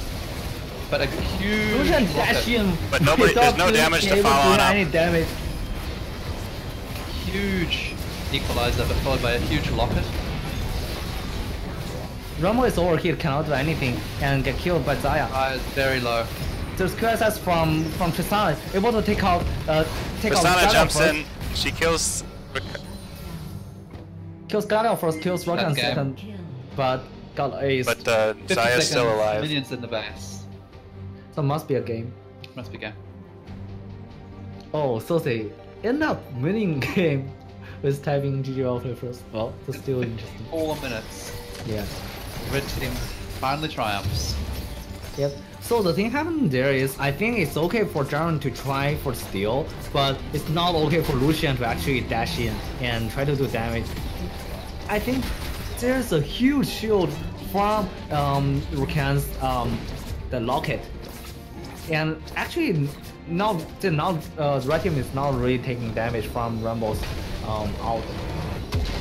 I think really the biggest problem to me there was that blue team, I think it was the Lucian, recalled, like as the Elder Drake spawned, and red team saw it and immediately started the Drake, and that meant that the Drake was already low and they were forced to try for a steal. Like, it's not like they were far enough behind that they needed to do that. If they'd been there like early enough, they could have contested for control of that area, and if red team had started, they could have taken a fight. But because they had one team member late to that fight, they were forced into a poor situation. Get in.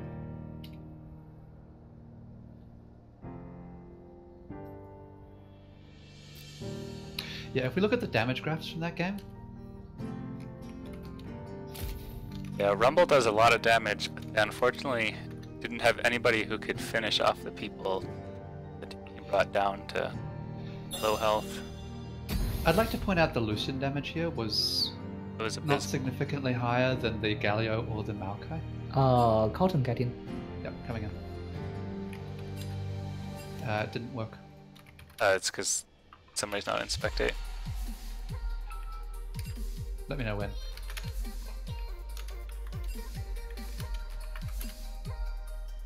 Yeah, coming now.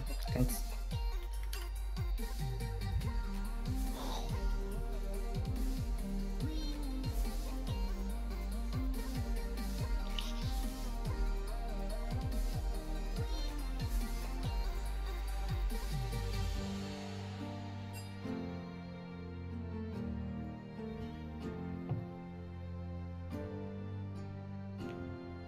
Wait, I have 2 Michael Senbei in the... It's a bug, room. it's fine. So who is that?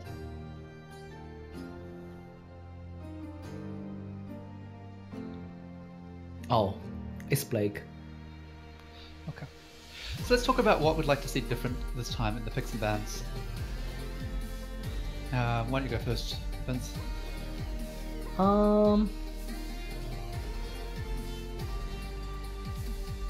I mean, this time Zeta will be jungle again, so I would like the blue team to actually take out his Rek'Sai and his Alice for the first round. That gives him Aatrox in the jungle. Are you sure you want that? Did he play Aatrox jungle? Sure. It's a great jungler. But last time they don't have the last time when he's in his jungle, he's picking Rex Aatrox was banned because last time. got banned. Yep. So Yeah, I think without Rahulcopter, it should be clear that Zeddy is in the jungle. I don't expect an Aatrox ban to come through. I mean, well, blue team don't have to ban Gragas anymore. They only have to ban the jungler. Maybe they can leave Alice open because they see his Rek'Sai and they know he can play Aatrox very well. I think that most play Aatrox in top lane, so they probably will just let the Aatrox open and hope for him to not take, because he's playing jungle. And for red team, for team Kale, Nerf Kale, it might be reasonable for them to pick to pick Orianna and not pick Lucian.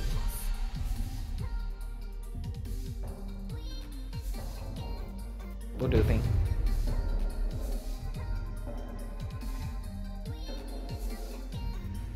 I guess I lost you.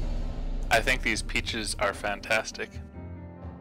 And I'm muting myself so you don't hear me chewing on them. Okay, I'm back. Let's do it again. So I think they should pick Orianna instead of Lucian. What do you think? Yeah, I agree. I don't think that Lucian pick had a great impact on the game. There's something happening and ends up with a no ban and remake. Captain Mia.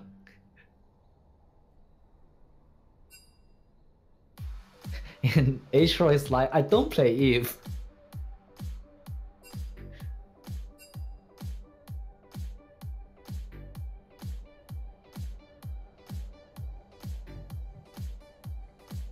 Okay, this time I see 2 B. Jensen in team 2.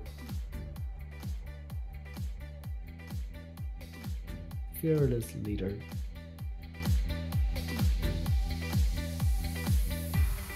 Wait, I still can't hear you guys. Should I just reload? We're here. Oh, you're here. Okay, good. Oof. We're gonna take the risky click. I'm not taking that. Oh, it's from a Tom Hanks film. The Somali pirates.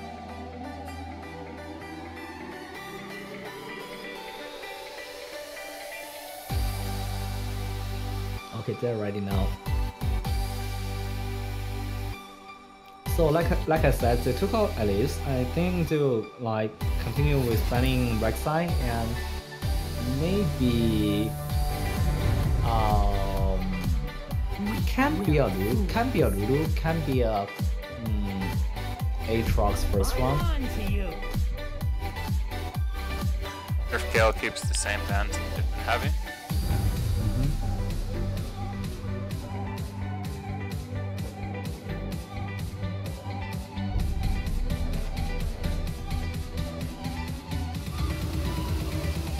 Yeah, right side ban. I'm curious if they throw 3 bans in the jungle. Do they pick Zeddy in the first round, or do they wait and allow him to throw 5 bans his way? I think they can. Well, good players rolls a lot of bans. Yeah, we played one game earlier this year where there were 7 jungle bans. And what happened next? Liam picked somebody and still carried from the jungle, so it didn't matter.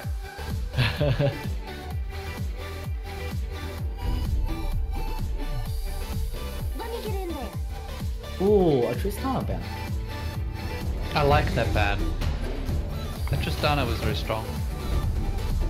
I agree, but to be honest, I think Rokalaka didn't make a lot of mistakes on positioning in late game team fight. Trist is a lot more forgiving is the thing. On other ADCs, those mistakes would have resulted in them dying. But on Tristana, that allows you to live from the jump and the ult, and from your already large range. Some change from the pick. So EIP picked Lulu first, and instead of Maokai. I do like to see. I agree with this. Yeah, because Maokai is like more team-oriented jungler instead of the heavy invade early jungler. Yeah, Zeddy hasn't yeah. shown any inclination to pick the Maokai, so it's not a contested pick. Also, Lulu's a very strong champion at shutting down one person in particular. Yes, being so turned into a cupcake makes it hard to operate.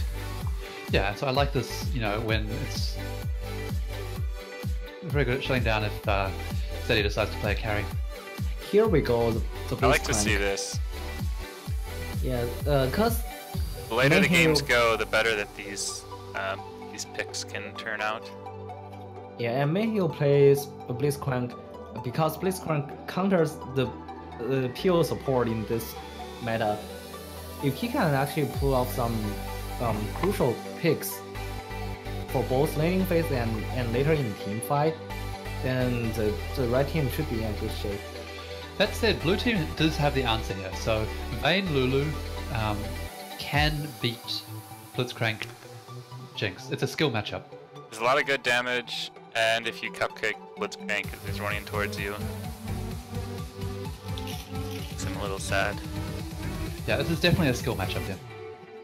And blue team still ends up getting Maokai. I'm curious. Oh, Lee Sin. Oh, so they do pick the jungle now. They're going all in on the early game here. This will be no team fight. It's just like should be getting one team pretty ahead. Other one should not be an even game.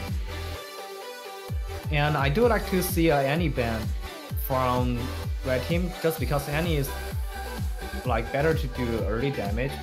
Annie needs time to scale. Annie pairs very well with what red team currently has picked. Like Lee Sin, Blitzcrank, Annie is a fantastic rogue combination. But I think they should actually ban if Pacific Time does not play Annie, and they ban Annie. That's good. I'm curious if they ban the Pantheon. They give them quite a bit of trouble. Last time Jensen played that. Ban Lucian. I'm a little surprised by this, but I guess it does help to open up Michael's champion pool. Wow. Okay, so this Aatrox hover has to be just a hover. I can't imagine anybody else is playing the Lee Sin.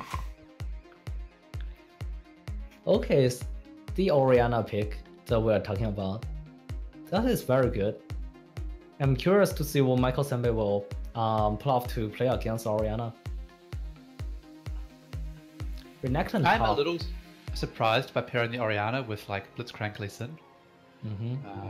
That goes okay with the Lee Sin. Because Orianna gave you early game lane control. Lux is an okay pick. So for top laner, what else does B Jensen play? He plays Alawi. Pantheon, Swain. Alawi. Alawi. Shen. J4, but it's down. Against Renekton? Should it? Oh, Pantheon is still okay. I think they liked the Pantheon into the Renekton last time. However, a lot of that was predicated on the 2 kills and level advantage that were given up by the questionable teleport. So again, for blue team, EIP they want to scale into a 35-minute game, Well, for red team, Nerf Kale, they want to end the game before 25 minutes, so the both Lee Sin and Pantheon won't fall off after that. Well, do you think Caitlyn is better than Jinx in this case? No, I like the Jinx. Jinx gives them tower pushing pressure, which they lack otherwise. Yeah, they're not exactly going to be sieging, which is what Caitlyn really excels in now. Right, they're not looking to a siege, they're looking to snowball, get a pick and take a tower, and Jinx lets them do that. Caitlyn has such slow attack speed now, she would have difficulty converting objectives. Yeah, but Caitlyn has better laning than Jinx. Yeah, but I still don't think it's worth it. Like, Caitlyn, Blitzcrank is also a pretty awkward lane. That's true. Blitzcrank Jinx makes a lot more sense. Right. It's so, like... yeah, go ahead. No, you go. So what about picking Lucian for ADI? We know Rakalaka Lady plays Lucian a lot previously, and the Lucian can be something for like a flex pick. Again, I don't think it gives them the tower pressure that they want. It's low range, hard to push the turrets. I like the Jinx here. I think it's a solid pick. Fair enough. Also, like Jinx lets you layer, like Jinx Blitzcrank is a fantastic lane because it lets you layer the traps onto the Blitzcrank pool. Lucian lacks that. I think that's true. And Lux is bringing heal into this matchup. I think. What do you think? I don't like this heal. I think Barrier is a better choice. I'm confused by all of these heals that are being taken mid lane. It's. I mean, on someone who's long range like Lux, you're not going to be close. The only time you need a defensive summoner is if someone's jumped on your face, and in that case, Barrier is always a better choice. No, Barrier is not always a better choice. Heal gives you the movement speed. Well, basically you need heal. For example, if you are playing Victor versus a LeBlanc, you need a heal. It's better than the Barrier, because you need a heal to actually help you to dodge the skill shot. That's one thing. The other thing is heal is better when you do the early game skirmish, because you heal both you and the jungler. But I don't think that's a good pick into Orianna.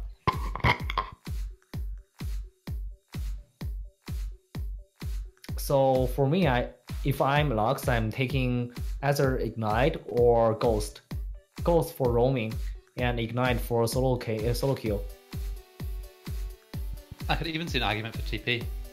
Yeah, TP is better than heal as well, I think, in this matchup.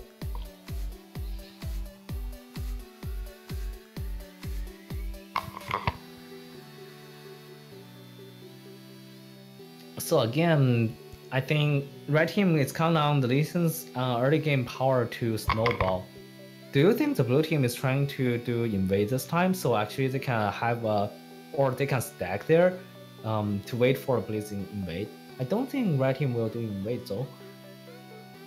Yeah, it's tough to say. I think they will stack, and Maokai can do sampling into bush, so if the sampling will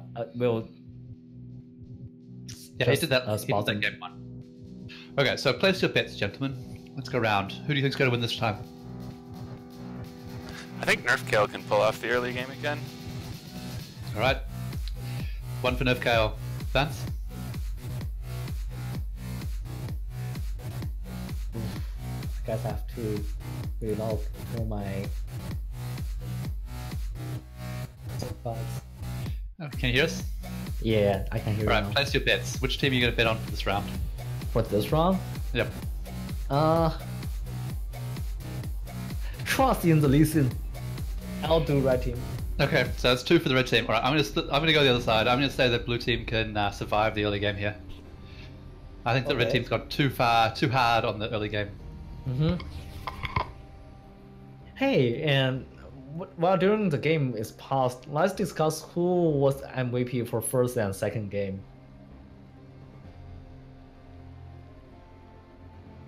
I think for the first game, it's Zedia. There's no question that it's Zedia as the MVP. Yeah.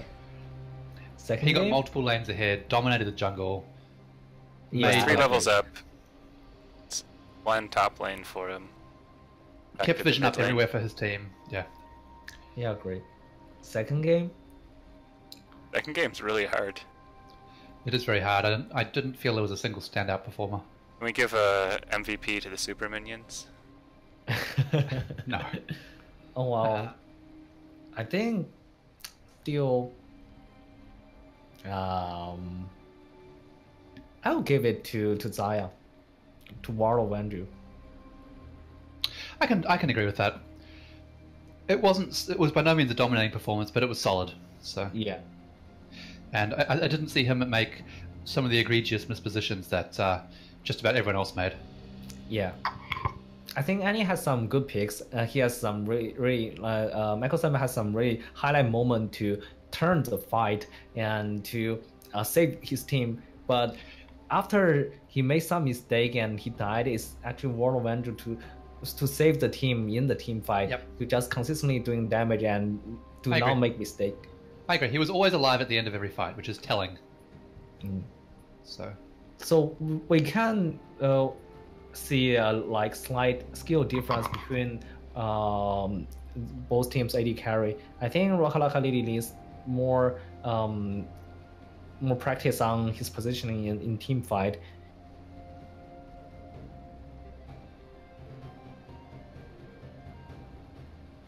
Yeah, I think Nerf Kale has an advantage with Sedia in the jungle and at the support position.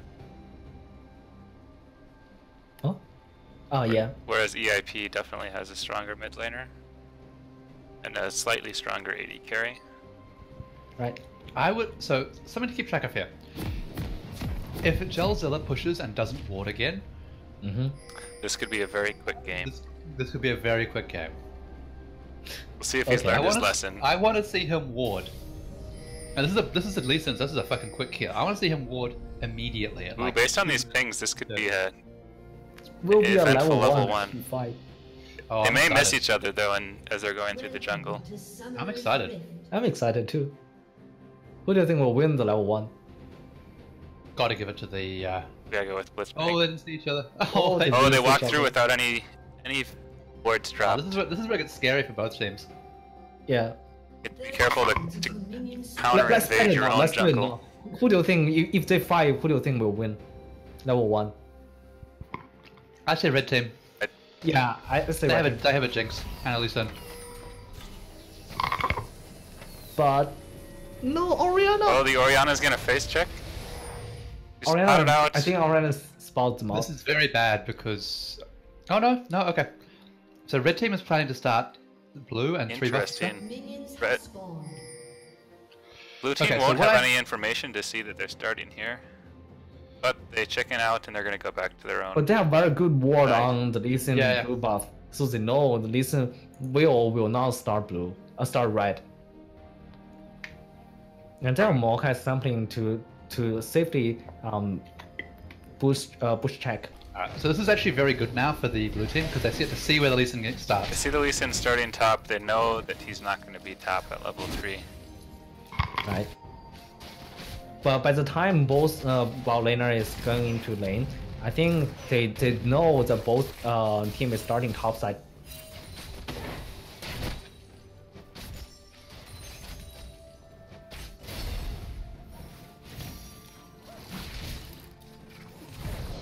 Meaning both mate is trying to poke each other. Lulu's a bit far behind. So, blue team should have the advantage in bot lane here at level 1. But it should switch to red team at level 2. Right.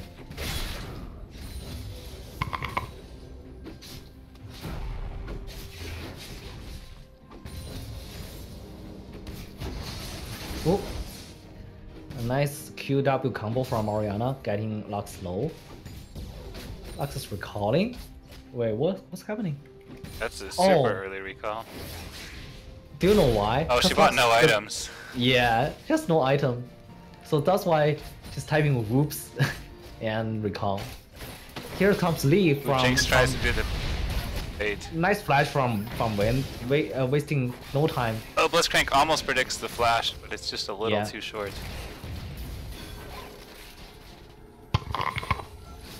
Asuma, sometimes you wish yourself longer. That's super scary though. Both flashes down already in bot lane against a Blitzcrank. Yeah. And this Lee is just following around. Not gonna leave. Getting the crop for red team is really good, so that Maokai can't. Oh, Pantheon ignites the. Might be enough. No 3 minions. It's not enough to take down. Not quite enough damage, but he gets the flash out. Yeah, that's his flash down, which is scary. And Lee is coming mid. He comes mid. Nice kill, a nice dodge She misses from the Zedia. root. He has to heal. Oh, actually, Michael Senbei calculated that and figured out there's no way Pacific time to follow that up. Stay chill and do not burn any summoner spell. Very well played from Michael Senbei. Maokai flashes in. They get the Blitzcrank passive out. They're going to be able to pick him up for first blood. Yeah, I don't know, like, they're looking good on this Fade and Lulu. Like, they already have pressure in this lane. There's a retaining gunk from Lee Sin, a flash from Lux, just to stay safe.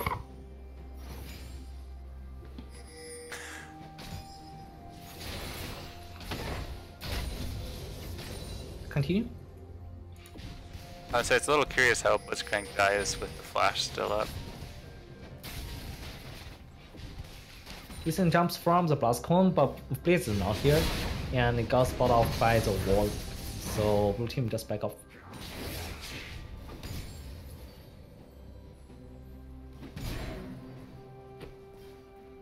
Colton, I can't hear you. Can you not? Oh, I don't think he's talking very much. Pantheon has a big wave top. Maokai is smartly here to defend against a potential dive. I think you actually try to gank. At least to get Pantheon flash. Yeah, but Renekton's too low to kill the help out. They have enough. He has enough health, and he has more than half rage right now. I think Maokai is a good time for Maokai to go in. He's probably fearing leads like seeding and counter gank. Yeah, that's H-roll style though. He tends to prefer to counter gank.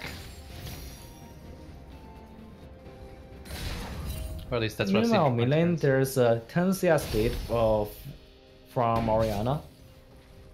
It's got a lot of lead pressure though. Get 6 first just because Lux has to recall to get her item. That was a mistake from Lux. And Pantheon is still continue bullying Renekton. Yeah, so Lee Sin can really go wherever he wants to right now because no lane has flash. Must be a dive. And Maokai is nowhere close. This is very dangerous for Renekton. He's waiting. In the meantime, Maokai is trying to get mid. But Oriana has the cleanse, so he should be able to survive that. Alright, Lux is level 6. Zone, but this gave time for Renekton to get 6. Lee, you should now try this. Lee is still level 4. Yeah, Lee just wasted a lot of time and didn't really get anything for it. He retreats wisely. Good damage from Vayne onto Jinx. Some poke from the far lane. No big deal. Huge minion wave, so it's very hard for the base crank to actually hit a hook.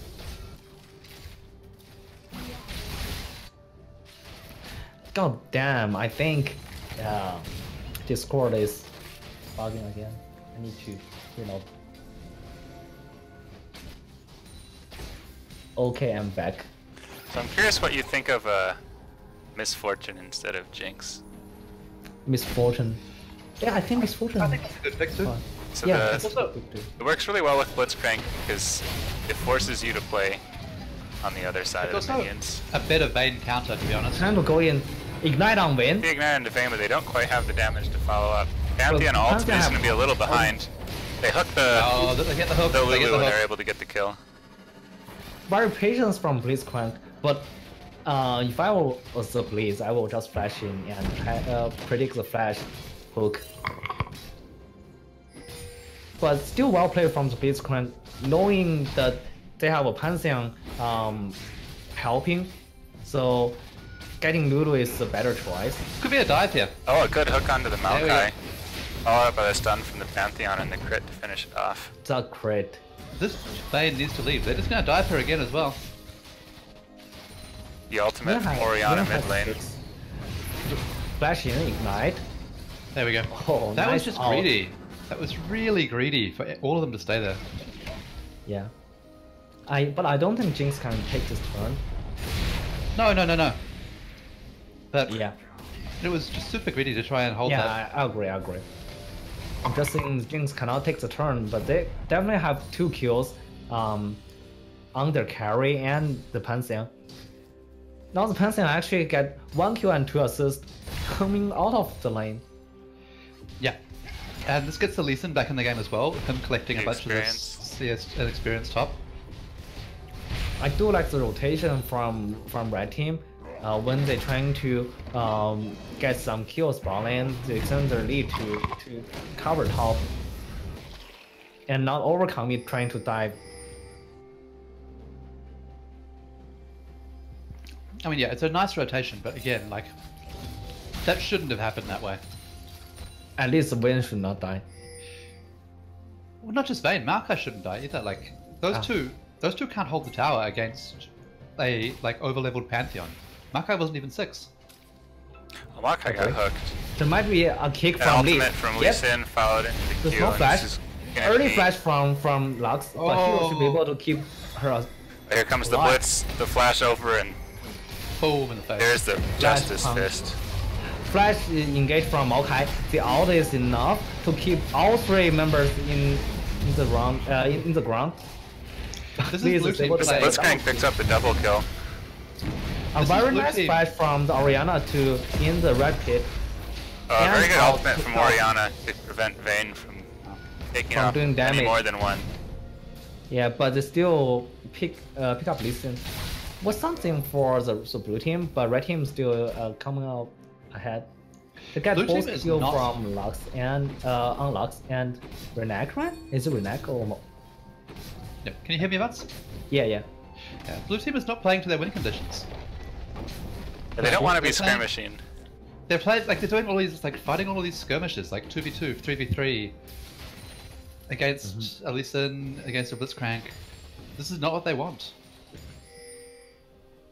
Yeah, I agree, but that's partly the reason is Lee Sin starting with a very good ward hop and kick. Oh no, that was good, but like, you know, after that first kill, Except that your Lux is dead. yeah, They'll hold the except for lane. Lux is dead, move on.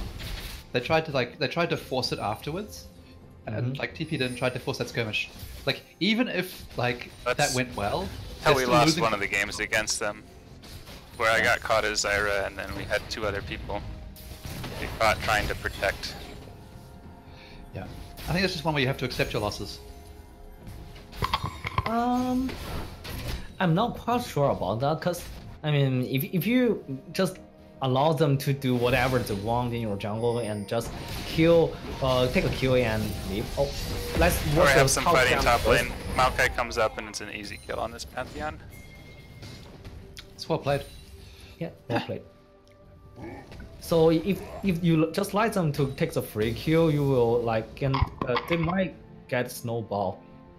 But I do agree, like cause your bot lane is getting pushed in, so your bot lane will arrive slower. Okay, so Lee Sin is behind them. Right. They should have That's seen what- this. The bot lane is low. So both teams do not have global from the top. They're looking to get the top turret while this is going down. A bit of a race. But I think red team should win this. Yeah, red team should win this. Oh, he missed the Misses. RQ combo.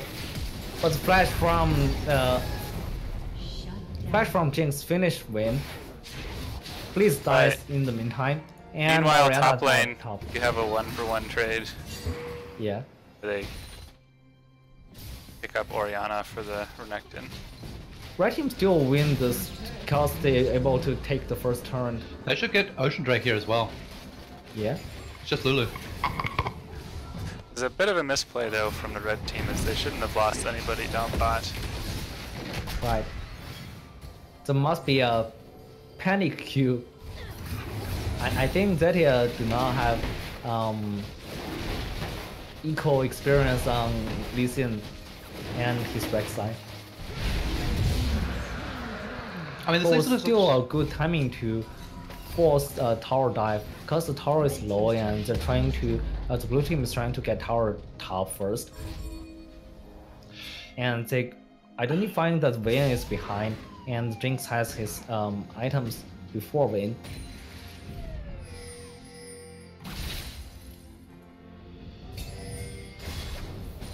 Yeah, this Jinx is up 1,000. When Renekton is able to pick up the huge wave, and now wait, where is he going? Top is too dangerous for him to stay. Pantheon is freezing the lane. If we end up here with Jinx and Vayne in a 1v1, has nowhere to farm. Even as this Vayne is behind, if we end up with can't Jinx hear and Vayne in a you. 1v1, Huh. I think he's saying that even with Vayne behind in levels, she should still be able to outduel Jinx. Okay, I can hear you now. Yeah, I'm not sure I like the fact that we now have Jinx and Vayne in a 1v1 most of the time, because Vayne will still win that. Right. Let's see them try and make a rotation mid lane. They need to accelerate this game. This is 15 minutes and it's only a 1.5k gold lead. Yeah. Well, at least now this build, I don't think you should start a Hurricane and dual win. If you start Hurricane, you should if you first build Hurricane, you should just push and roam with your support. I don't like this build necessarily anyway on Jinx. He's going in, but Lee Sin goes in a little deep. Oh, gets the good flash kick. A 2-man ultimate from Orianna. Very nice the stun. flash. Dodging the Lux out, but Lux, C might be died. Lux picks off the Lee Sin. A flash from the Pantheon. He's going to be able to finish off Renekton as well. Lux is the only ones alive. Lux got caught out with her positioning there, but I really liked, after that initial catch out, I really liked her play. She flashed to safety and then edged that rest of that fight and picked up like some really key skill shots. Yeah. So Lux hit her bending and killed Lee with auto plus passive proc. she also got the like an E and an alt off in the middle of the fight, which helped. And also, in the meantime, top is going down.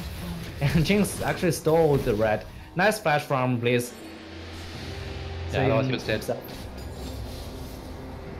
Pantheon gets top tower and all of that. Yep. He also waited some time to deny some of the minion from Nectar. I would have liked to see him leave that top lane pushing back towards him, but...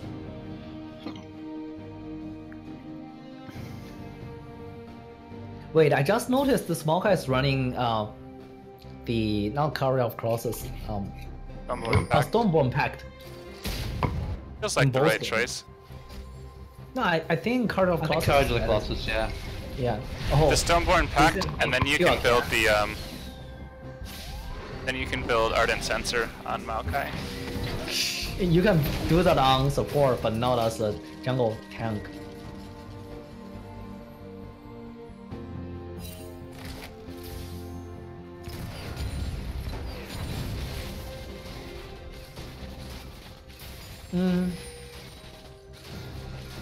Hansen's roaming down. An early Dust Blade helping him to cloud out the pink ward and clear that. But Lux got time to back off. Pink ward is really worse and save her life. Everyone's fighting over the resetting raptors. They don't like chicken. Or they probably love chicken like me. Raptor wins. Alright, so this is good. Vayne's still bottom and they're grouping up, but Lux ults to clear the wave. Good play. They should look to take Rift Herald here and use it to break open mid tower. Rift Herald is a fantastic objective for skirmishing teams. And I think the blue team should just give it up. It's not worth to contest. I agree. They'll just with Lux ult down. Yeah. Oh, here we go. It looks like they're gonna try to fight. Renekton ults hit on the side. Beautiful. Very good Orianna ultimate onto 2 people. However, they have no follow-up damage on this Vayne. Double binding. What? And blue team picks up the Rift Herald instead. What? Wow. A really beautiful Lux binding in there. Oh, Very nice. Lux ultimate picks up 1. okay. The Maokai W is able to catch out the Jinx. Well played. Immediately pop the Rift Herald. I do have to blame Jinx for doing not enough damage during the Orianna ult, and please trying to kill him, right? I think at that time it's better for you to just like flash in and try to kill one of either Ludo or Vayne instead of like just staying behind and hit the tanks. Cause Renekton already used his first burst on the Orianna. A nice pick, but it's not enough to kill Lee. Very wise choice of the Mercury strat. Saved his life.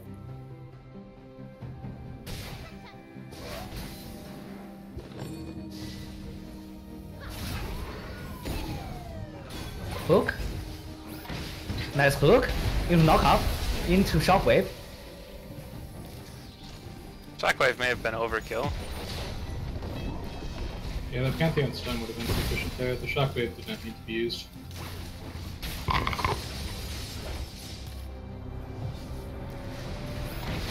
Now we welcome 4th member of our cast, creator of Hypebot himself. I do like those shockwaves. It's very on point.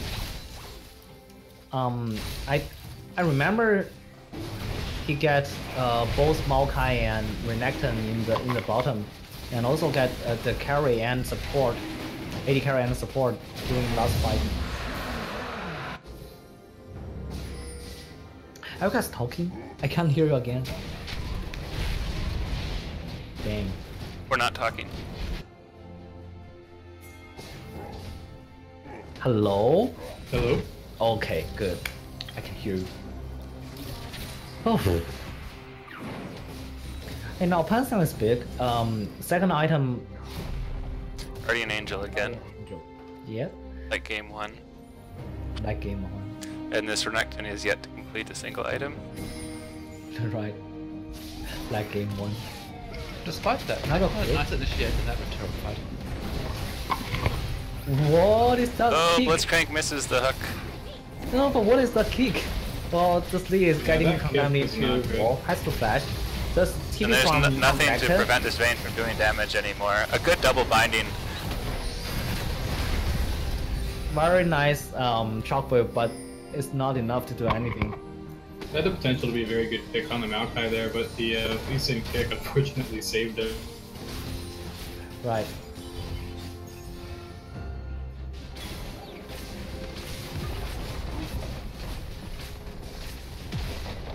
I think the Lee tried to kick Maokai back, but he probably kicked too early. I don't think I'm sold on the Lee Sin pick. He did very well to get everybody's flashes out in the early game, but since then, he's not had. Well, he's also quite the impact. like he's not doing that much now. Like, not that he's playing badly, he's just not carrying. Right? Pantheon is outing in. Pantheon ult catches onto the Vayne, but but it it's could only kick two them of into the them. wall. The It's team is not 2v4. going. And EIP turns this around. Orianna got stunned by Renekton. A really nice cleanse. Get her out. But Pantheon's down. Get the Guardian Angel out of Pantheon and they should finish him off. Okay. Yeah, Zetia is their carry player, and I think having him on Lee Sin is making it very difficult. I think without him on someone who projects threat, that he's not. This team is not as strong. Like, we compare his performance now to his performance on his Rek'Sai, where he did sort of comparably well in the early game, but could really translate that into a lot of threat in team fights, and he just doesn't have that same level of threat. So, Yeah, great. Well, who else is left in the jungle that has that? With Well, the Aatrox, Rek'Sai. again, he could have picked. It's not a problem. I think he's just not comfortable to playing Aatrox in jungle. Arena stole the big raptor. Yeah, from the Aatrox just minions, doesn't right? quite have the same ganking pressure in the early Yeah, game. And it takes a lot longer to come online in the jungle. Kha'Zix can be good. Yeah, I could see a Kha'Zix pick. I mean, I could even agree with the Rek'Sai pick. I think they need to have him on someone who's scary, Yeah. and someone who translates into the mid and late games in a way which Lee Sin does not. So for early game invading type of champion, I think Graves can also be good, Graves could be good. I could like seeing him on Graves. but I don't think he plays Graves. So Graves, Kha'Zix, Zinjao, maybe Nocturne, Even Rengar. yeah, Rengar, and Pain, Lee Sin just waves to the Maokai as they walk past. right?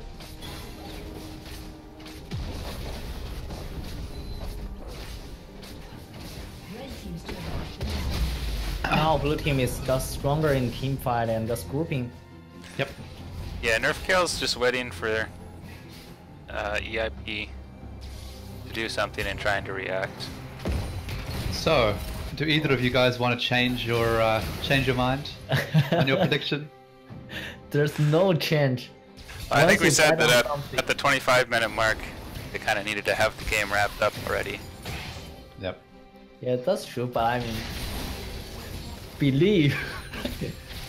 But if You they can believe? if they can avoid They can getting still get- picked by the Lux, I think they still have a good Yeah. good They fight. could get a dank shockwave into man drop combo, followed by mega deck rocket. Never underestimate Kill everyone. Blitz Hook's late game. That Yeah. too. And What also sort of Lee odds would you give this game, though, Liam? Oh, but Lee is getting picked. It's okay. He uses combo. Gets the Maokai out far away from the team. and he uses the Maokai as an exit strategy. Very nice play, but still get chunked really hard. Right. This is the problem I see. Like he's making very nice plays on Lee Sin. They're just not like They're nice plays to Getting- run away. yeah. Yeah. And The team is now following up. I mean, again, like for the second time, he's picked a champion for the team rather than for himself. Mm-hmm. I want to see a greedier pick.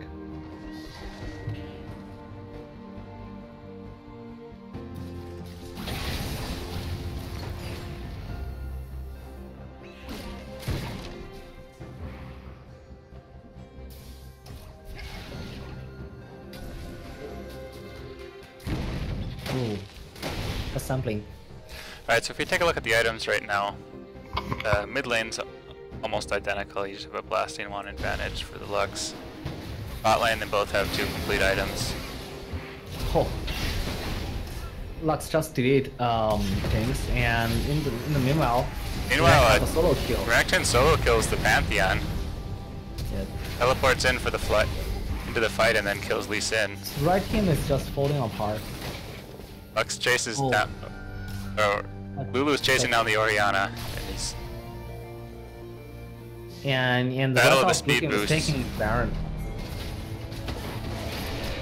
So Orianna is able to just survive, but they're losing everything.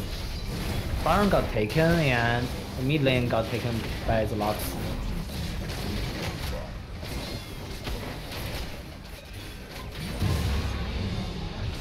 Yeah, the fact that Renekton can solo kill the Pantheon makes this very hard for Red Team to survive.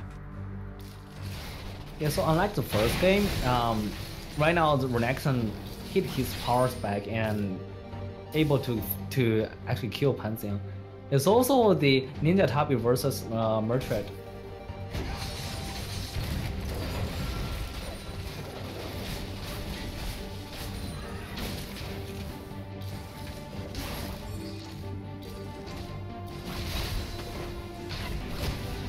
Oh, that's very bold move from Win. Knowing he has the Wow. huge damage from Win, kill this. That's Crank's roaming a little bit ahead of the team. Her teammate with Shockwave, but that's not enough. Win is really playing very brave, knowing she has the Ardent Sensor from her support.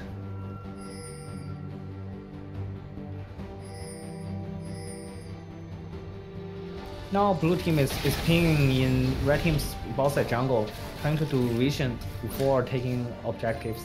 They have the inside track. They should be able to pick up this inner turret for free.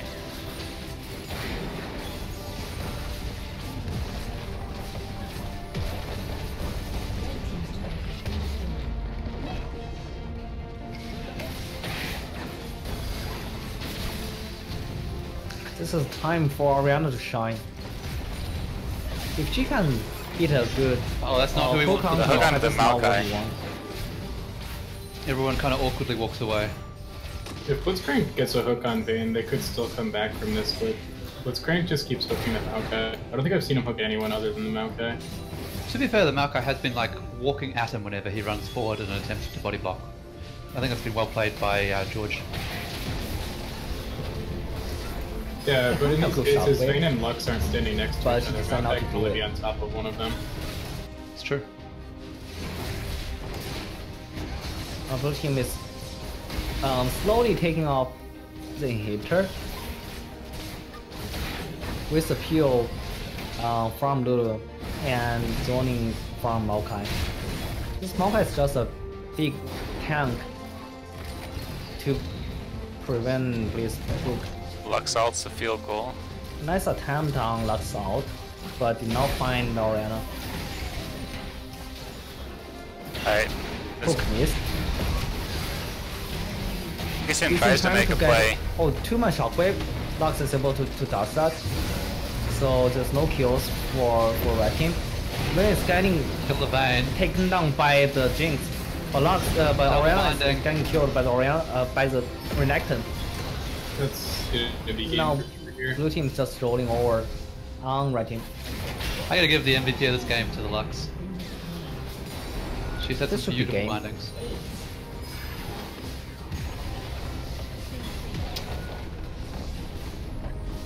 Are they only doing the 3 games tonight? No, I think they're doing all 5 to prevent patching. Team EIP is able to take down the third game and 2-1 advantage for them. Well played. Well played. Alright, let's go look at the damage. I can't hear you. Oof. I'm back. Let's go look at damage. Yeah, look at damage. Let me guess. Lux doing most damage. Yeah, but not by that much. Vayne was up there. Ah, that's the 2. Because the game is not that long. It's a 30-minute game. Yeah. More important thing is the damage healed. Damage healed? Maokai, 17,000. 17,000. Alright, so let's talk about what we want to see go moving forward. First, I'd just like to, revel in my prediction success over here. Yeah, you got 1 point. That's right. 1 point more than you guys. Yeah, we got 0. So, should ask a Hypebot. Who's gonna win this next game? Alright, so what do we want to see moving forward? Wait, let's get into the game first. No, let's just talk about picks and bans. What do we want to see moving forward? Oh, because I was not in the game. Like he might be. Okay. So I do like to see. I think they need to put Zeddy at top. I'm okay with him jungle, but he definitely needs to play something more carry oriented. Yeah, I'm okay with him jungle as well, but the thing is, like, I think he's out of champion to actually make the to do the pressure us on right side, or at least his listen is actually good, but it's not that good to give his team the advantage they want before 25 minutes. Yep. No, I agree. I mean, his mechanics on Leeson were solid, he made some nice plays, but it just wasn't enough. Right. So that's one thing. The other thing is I do like to see the Blitz either going for a more roaming style like my play, or they're going to maybe change Blitz for Morgana or Nami. So you still have the peak potential, but you can still go Ardent Sensor, so you still have scale. I would also quite like to see them ban the Maokai, to be honest. It's been giving them some grief. Right. It's definitely George's best champion. Yeah, I mean, it's not like the thing that's standing out. Like the Lux bindings and stuff were the things that were standing out that game. But the Maokai's just been really solid through every game, you know? So I asked Hypebot, will Nerf Kale win this game? And it responded, without a doubt. So you have that prediction coming in. Oh, so you think Nerf Kale will win this game? Oh, Hypebot. Let's actually... Thanks. Okay. Let's actually do it after they pick their camp. I mean, last time we did it after they pick their camp. Alright, here we go. Ban Janna again. I think Janna is still like something you don't want them to have.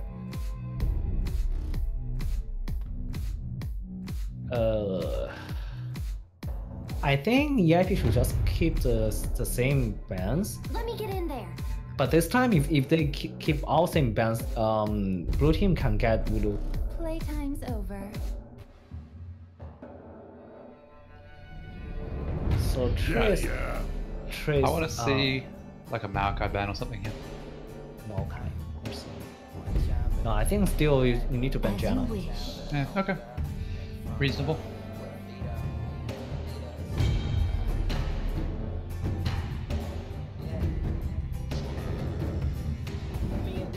Life is too short for fear. There's the Anaoi ban. Yep. So now take off Janna and Lulu. We can... I think the second game is pretty close. So they might want to force the Rakan again. And there's no hesitation to take the Rakan. That was a solid pick. They're going back to the Rakan Zaya. And this time they've banned Tristana, so... I'm interested to see what they pick in response. I think they'll go with Jinx again. I like this. So they're picking the early release. I really like this. Or it might be Ezreal. It might be Laka Lily's support and Mayhale's Ezreal. But they haven't done that since the second week. Yeah. Ezreal's very weak right now. I don't think they're going to pick him. But he's a very good Ezreal player. It's still a very weak champion, however. Yeah, that's true. It's the lowest win rate ADC, I think.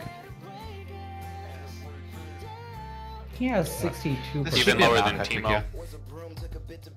There should be a Maokai pick here. Yeah, there it is. Alright, yeah, their core strategy is set. They're just going to rush in.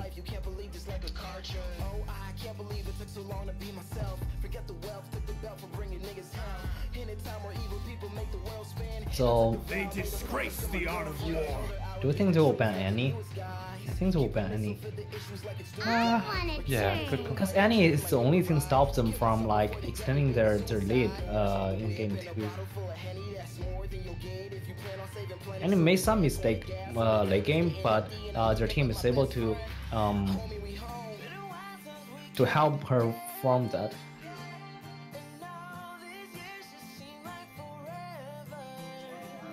I think if they're like going pure early game thing, they should take Annie and maybe and Lux. So this is really interesting because J4 is still up. I suspect that Jensen's just going to pick pick J4 here. We'll see. For EIP. Yeah, for Jensen.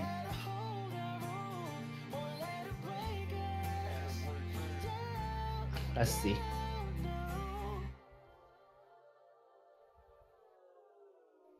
Can be a J4. Oh, still Galio. They're trying to keep the same comp from same Q2. team comp.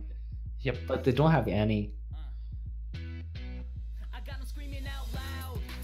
It's Victor for Rohocopter. He had good performance on that game 1. I like the Victor pick here. It's a very solid champion in lane, and it contributes well throughout the game.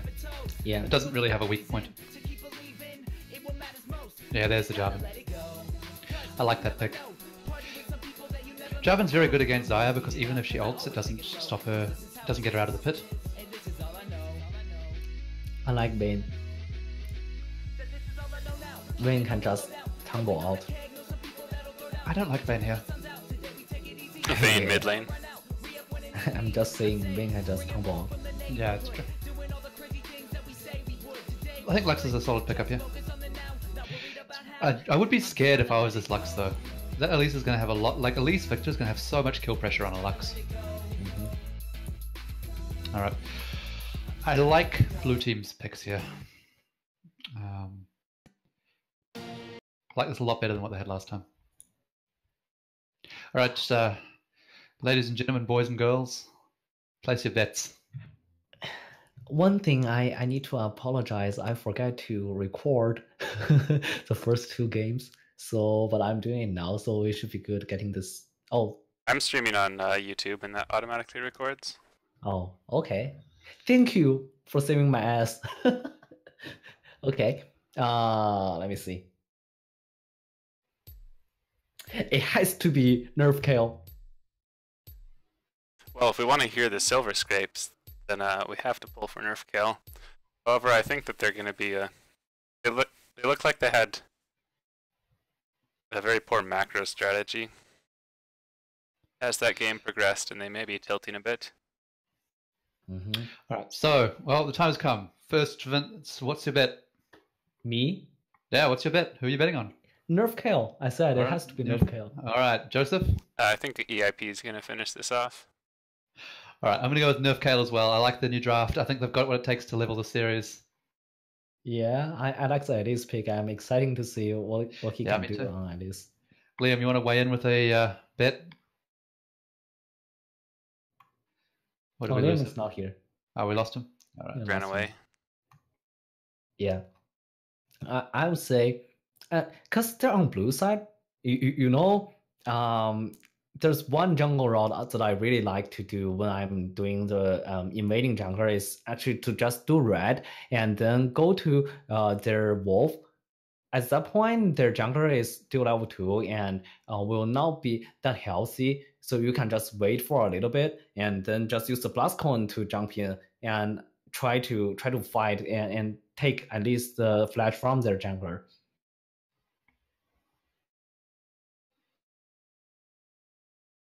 What do you think?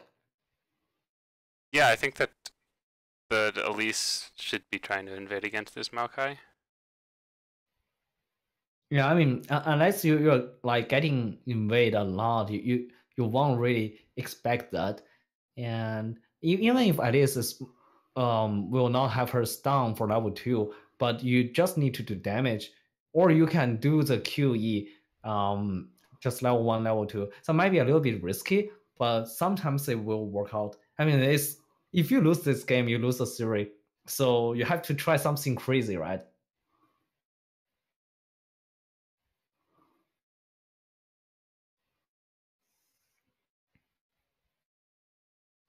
Yeah, this is a win or go home game.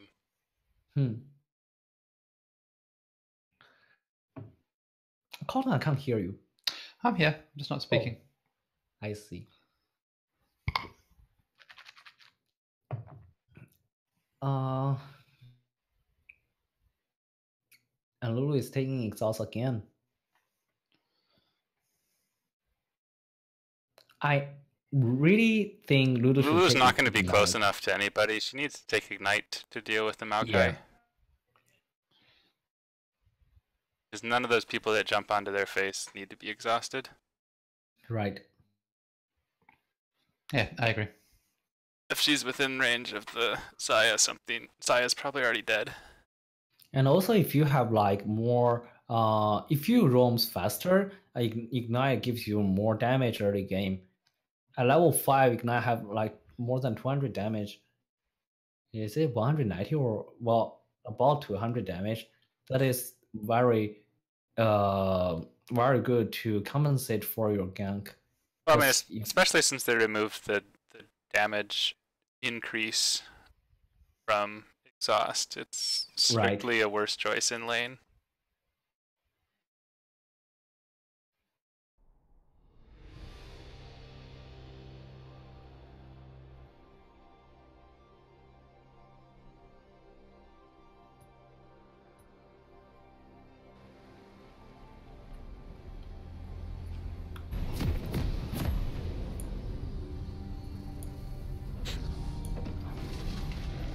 Alright, Michael Senpai remembers to buy items this game. Okay, that's already different.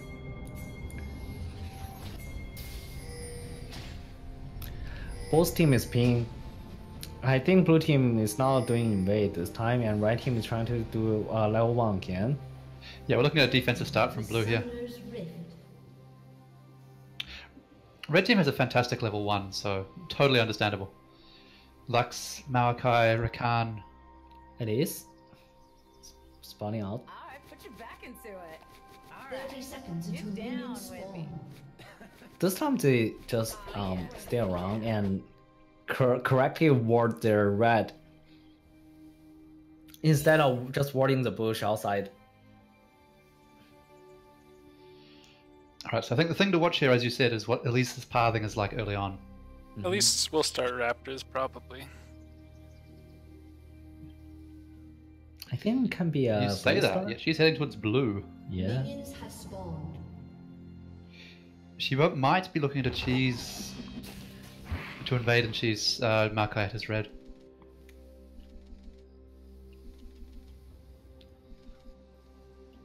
I think. Yeah, if she's crazy, she can just do level 2 gank mid or top.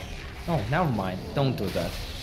Well, one thing Victor is not good at is his early game's really weak. Oh, it's really weak. So he power spikes at level 10 to level 15. I think I need to just try to get blue and try to wait. Is she going direct for the red? Yes. We're kind of trying to go in and get some plus on Lulu. Just free damage.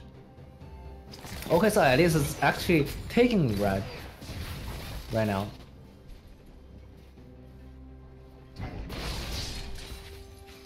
And Maokai is doing a full clear on both sides. This is a very interesting path.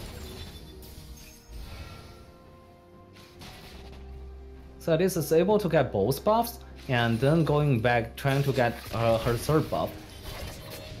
In the meanwhile, this time Galio remembered to ward his topside bush. Early gank from Maokai. That was really no red buff. Ignite on to Jinx, but this should not be enough. They might be able to actually take down some of the red team here. A heal come down from blue team. A first buff for blue team, and should be triple kill for Jinx, maybe. Oh yeah, that's disaster for the red team. Yeah, that's Also not too good. hard. And in the mid lane we have the Elise. Getting the flash out. She'll be back. Right. So what happening there is actually Maokai diving in too early. So wait, let's see this go all in from Jarm. Might be a solo kill for Jarm as well. Oh, definitely a solo kill. He even Well saved played. the flash. Well done, Jarm. Very well done. This is a Wrecking return gank star. here from Elise. Yeah, Ashley falling dead. apart. Oh! Repel gets her out. Well played. So what happening there is Maokai trying to go in too early and get taking too much damage from the bot lane and the minion wave, and Rakan missed the Lulu does the Rakan knockup very well. Just walk around, walk back, and then dodge it. So she's able to survive as well.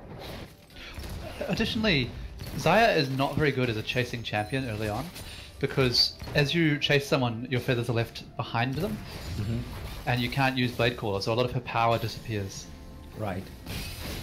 But that might be a solo kill? No. No, not quite. Good binding. If they had flash, if they hadn't hit that, I think Yeah. the Victor should have flashed that binding.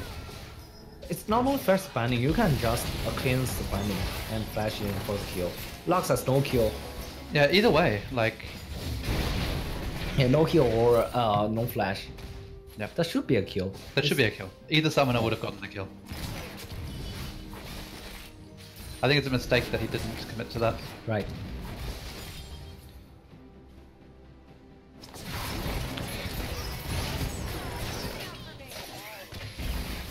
The spotline here is having a really hard time now, understandably. Having a Playing DF sword advantage made you Ooh, that. yeah, so- Yeah, well, it's also the Zaya keeps using her splash to push the lane, and so it ends up in a very awkward situation. I'd like to see Elise try and come down and dive the spot lane with Victor at some point soon to really just cement this advantage. Mhm. Meanwhile, a 20 CS lead is also quietly opened up for the Jarvan in the top lane. Yeah. But Galio has the teleport advantage right now.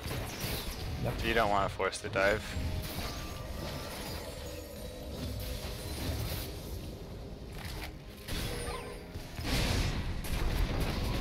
Turning down from a nice cocoon. That So should be Jarvan's enough. up 2 levels, brings the Galio in with him and finishes off the solo kill. 6-0. Nerf Well kills. played. It's a 4k gold lead already. So I think you guys heard my prediction wrong. What I meant to say is Nerf Kale is going to stomp this game. No takebacks. Ah. There's a Discord bug. I see. I thought only me got the Discord bug. When did you get that? I think he's had it twice now, hasn't he? Indeed. This is the early Earth Dragon. This is actually a really good dragon for them as well, because they want to accelerate this game. They want to take down objectives as fast as possible. Yeah, and another mountain drake's coming up next. Oh, the cocoon nice cocoon. Hit hits again. Zaya. But nice knockout from the Rakan should be able to save the Zaya. Unnecessary Ignite is ignite. not necessary. Optimistic. We call that ignite optimistic. Maokai's leaving to go to his blue.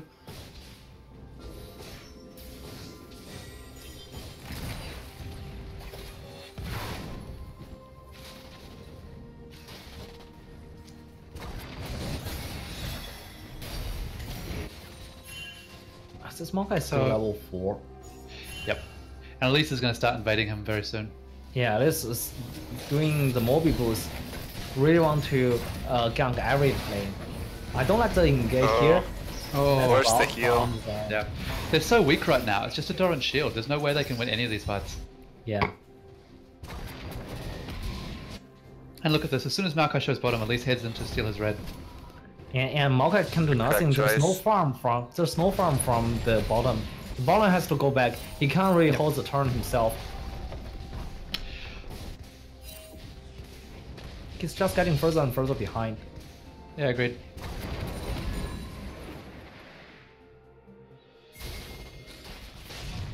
Maokai's Not looking trying to mid. get a gank mid. So Maokai knows, this is really smart though. The Maokai knows that Elise will have gone in for his buff. So he's trying to go and get something out of the enemy bot side jungle. Yeah. But end up wasting more time. Wait, why did this stay? I really don't like this. No, this was a bad play. Nah, this is a bad play. Yeah. It was too greedy. She spent a long time in there looking for the Maokai, Right? and then just overstayed. Once Oh, your but laner that's a loses good the roll pushing from priority. the Rakan. Yep. Yeah. Yeah, it's a I good mean, run that's from a Rakan. mistake that I would like to make. Get overconfident. You overconfident? Never. Always, come on, I'm a bad player, especially a bad jungler. Just play Bard's Bard jungle. No. It might be a gank from Maokai. Oh, nice knockout. That was a nice Both of knockup. them. Yeah. Okay. Actually, they should be able to get. Oh, Nice dodge for waiting for the Galio out. They just don't quite have the damage to take them down. Yeah. Good flash as well. To dodge the Lux. I think this might be a Lux bit is Lux captured as well. and oh, nicely flashes the cocoon. That's a problem for Lux though. She's going to have to be flashless mid again. Again, I'm liking this Jarvan pick. He's doing really well in lane, and he's going to be super relevant in the later game. So, yep. I think it's a much better pick than the Pantheon, to be honest.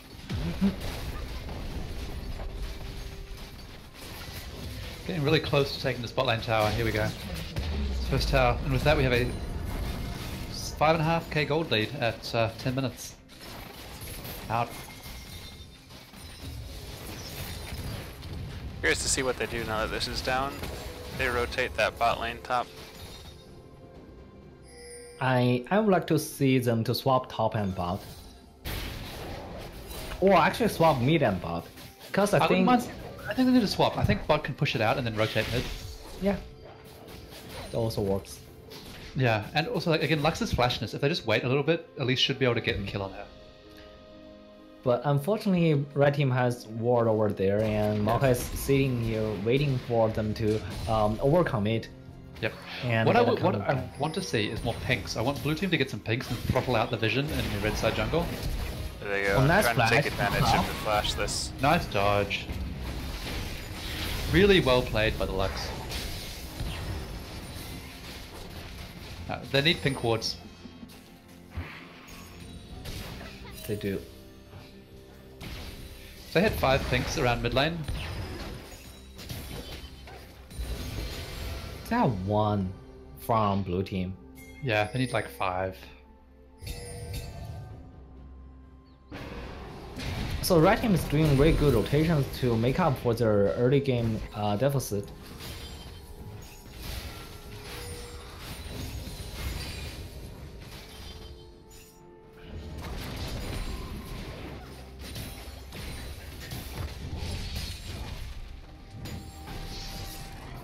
Jarvan misses the cannon minion. Oh, it must be heartbreaking. Breaks my heart. Oh, and he's going in without anybody here around. Just get the knock up and... Here comes the CC chain. We might live here though. This just can't be.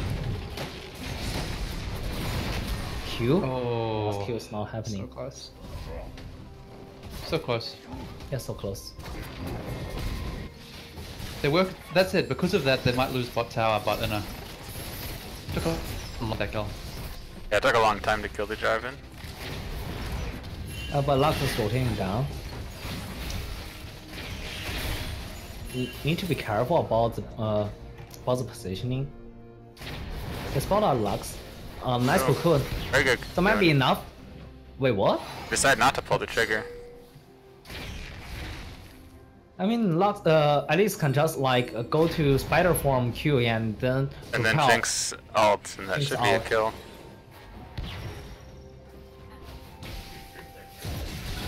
They've waited too long. Now all 5 are here. Oh, nice smite secure the blue buff. Steal it from Maokai and Lux.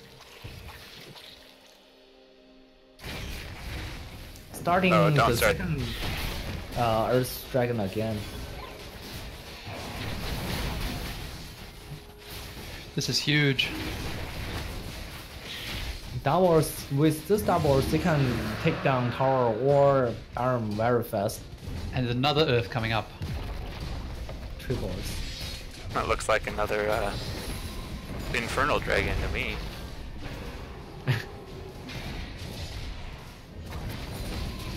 It's one of those, we call it Rocky. Oh, nice planning. But no pull up. So they take mid. The next one has to be top. Yeah. At least don't do that again. You've died here once, not twice.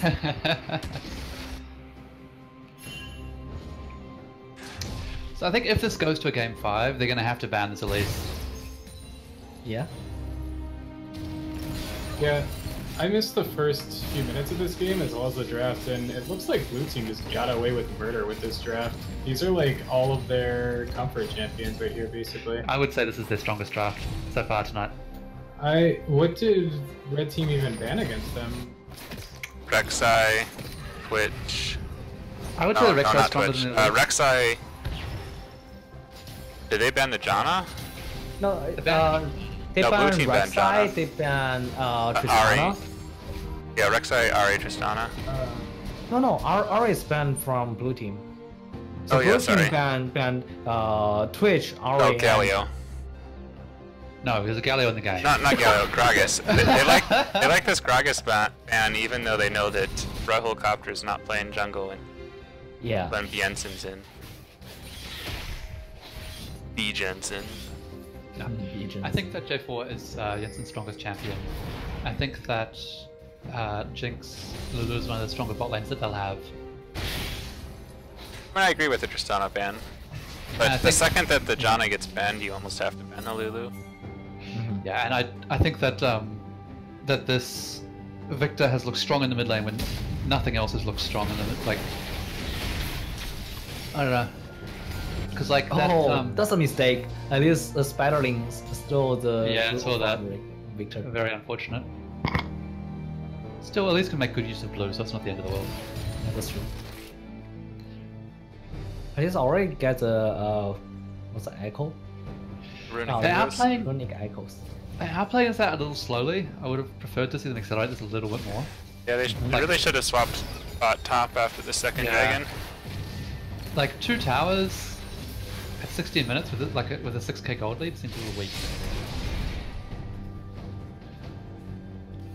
Is he thinking about it ulting? Is he going to ult? There we go. Yeah.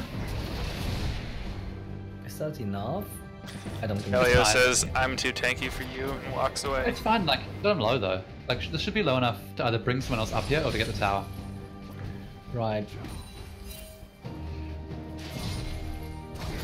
And it's quietly opened up a 40 CS lead as well, right? So, It's not gonna be that This might be quiet. dangerous for the Jaren. we've seen this play before. Yeah, they choose to go in. And he missed the EQ. Yeah, he There's did. no way for the Jaren to. It's a repeat of 3 minutes ago, Yeah, minus the that's Rakan.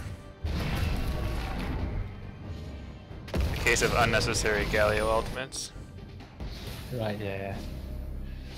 This is Blue Team's fault. They should have switched this out. They should have been applying pressure to Rift Herald, to top tower. Yet their bot lane is still anchored in this bot lane. Along with the support. Yep. So they need to start turning this back into objectives.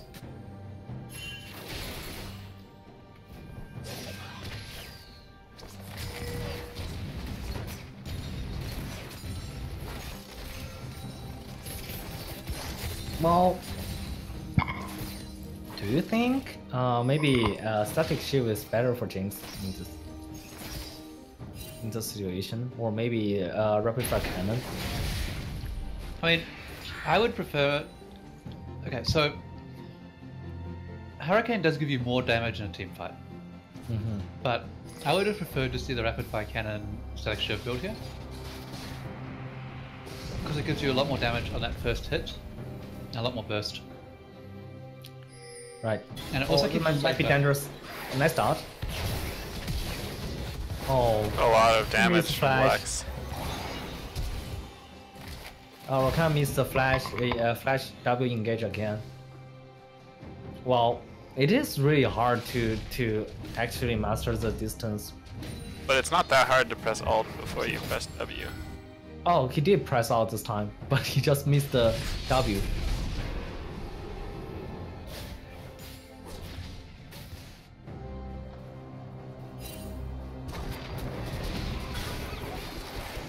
I really want to see Blue Team take the fucking Rift Herald.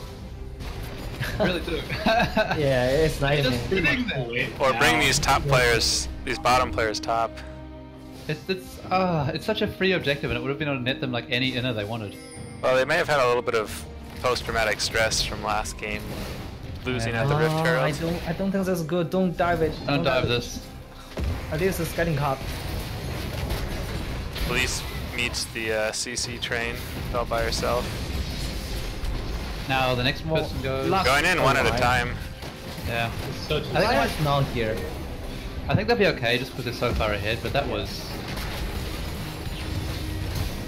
I feel okay, but Victor is cut off. Victor's now behind them.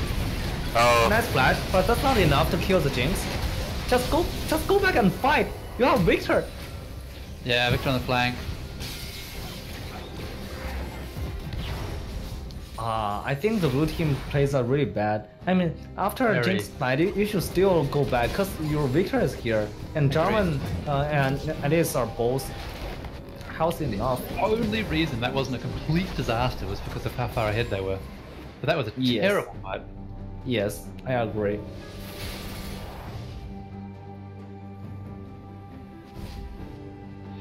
So if the Lux is like have more item,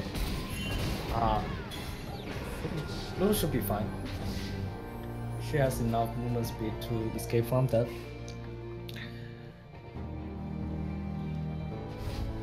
Interesting though, if you look at the items, Galio this time has changed it up. He's gone a rower first item.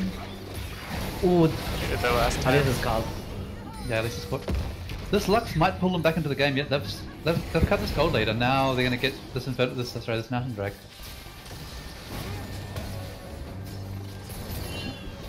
It's not looking good for Nerf Kale. They still have a 4K lead.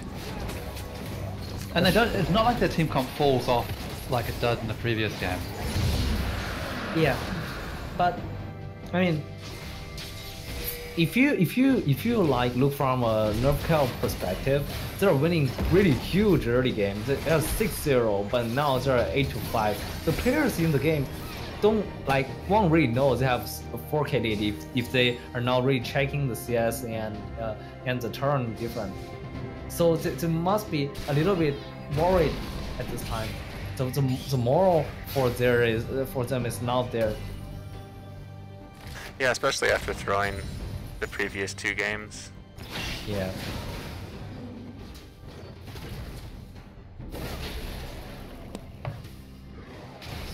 Let's see this time. Yeah, She at least wisely stays in human form. yeah. So her spattering is now stealing blue from Victor. Interesting build from Victor.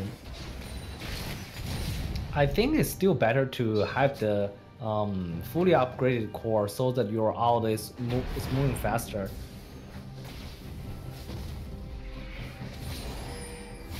But I do like that they have some grievous wounds on this team finally. An aggressive Baron call when they see Xayah bot, but the double mountain drag lets them take this down very, very fast. Very nice. Well played. After a period of indecision by blue team, that was a really nice, crisp play. Well done. And I think this will give them the moral support. So it's actually a call to actually go where we should group and push right now. Also, Jarvan finished the raw portal. Oh, interesting. I'm not sure how I feel about that. I don't know. Well, Marmbab works on Zerot Whiting as well, right? The Zerot portal should absolutely be a stone plate in my opinion. I agree with you. I agree. I mean, you get the same sort of raw stats effect from the Zerot portal, but you just don't get the combat stats. And this isn't really a team that wants to be split pushing. They could theoretically split push, but right now, since they're so far ahead, they really want to group, especially with these 2 mountain drakes. They'll just bust through any objectives they come across. Alright. Yeah, and also if they're in stone plate, that would give the Jarvan a lot of confidence to dive on towers and stuff, which they may need. Absolutely. They do have the Lulu ult, but, you know, it would be nice to have the stone plate for the Jarvan and then the Lulu ult for someone else. Perhaps the Lulu ult for whoever gets bound. Okay, there should be a free mid tower here though. They've been nice, just clean rotation. It's a decent flash comp. I don't think it's going to get converted into anything there. Nothing to follow up. It's too far ahead of the rest of the team.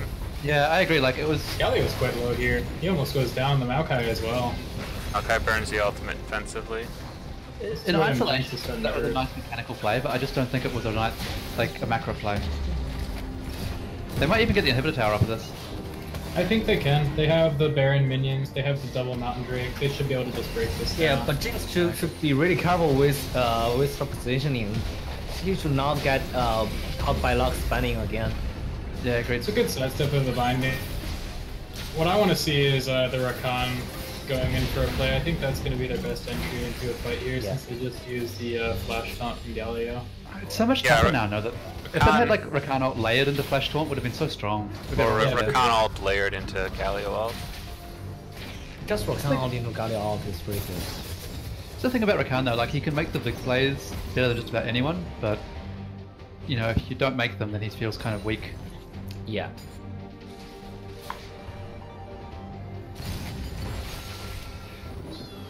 So they're back up to an 8k gold lead now. Oh, I mean, Rakan provides almost no damage to the team.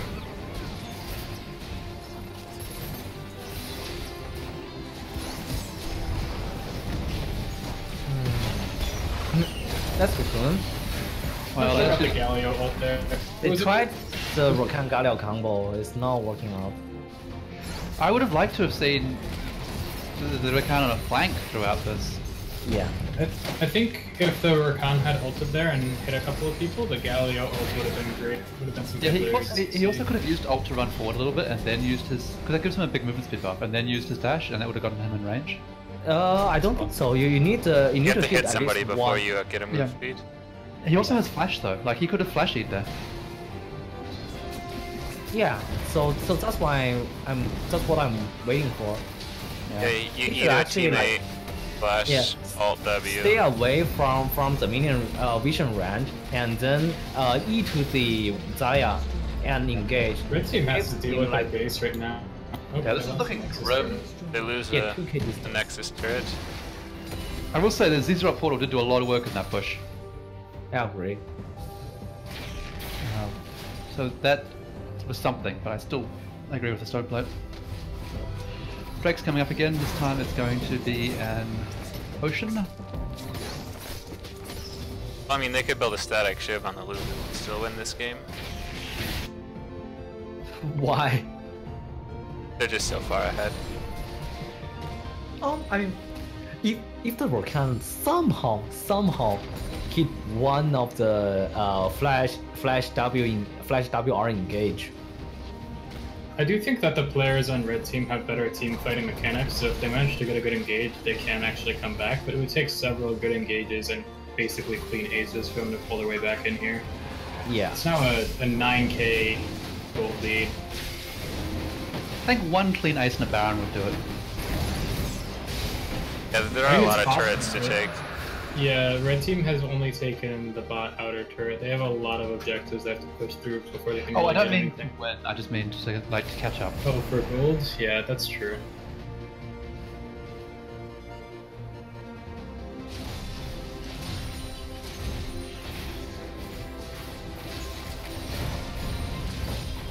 Here we go. Push for the last for the bot base turn. Alright, so all summoners are up across the board. We're looking at a Locket coming in next on the Jarvan,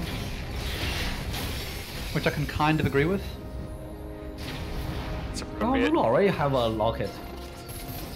So, Oh, it's not. It might be the that thing. Banner of Command. No, because he has a health. Locket do not use the ruby crystal as well. it's a bit weird the Locket on the Lulu, to be honest. The shield is only for 100 health. Yeah. It's mainly to apply the attack speed boost to more people, but she really only needs to apply it to Jinx. Yeah, I don't know if I agree with that Locket. I would have preferred to see a redemption on the Lulu. For this team for No, theirs Locket's against better it, against a Lux than a Redemption. No, the I think shield a is lot. only 100.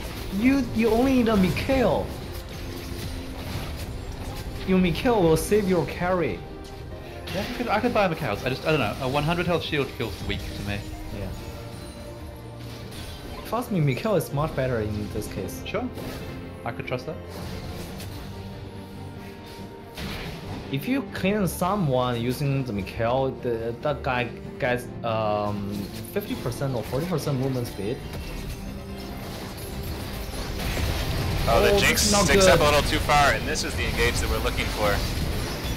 Some big damage coming out of the...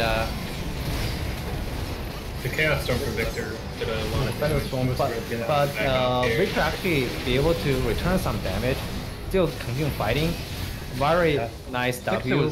Victor was huge there. Victor and Jarvan both. Yeah. So, as we said before, it's really up to the Jinx not to do this really risky positioning. When your support does not have the Kale or you don't have QSS. I would have liked that last Whisper she just fought to be a QSS because there's not much armor on Team Red yet. There's only Jane Vest and some Ninja Tapes. And the thing is, you don't need to actually solo kill the tanks. Your Jarvan has damage, your Victor has damage. You just need to survive and keep do the sustained damage. It's like red team's gonna go for the make the desperation Baron. Or they're just baiting. Or not. Just clearing out vision. Yeah, they know that blue has a really fast Baron. With it being up, it's a huge risk to just leave that without vision. Yeah, to keep the first one, not the second one.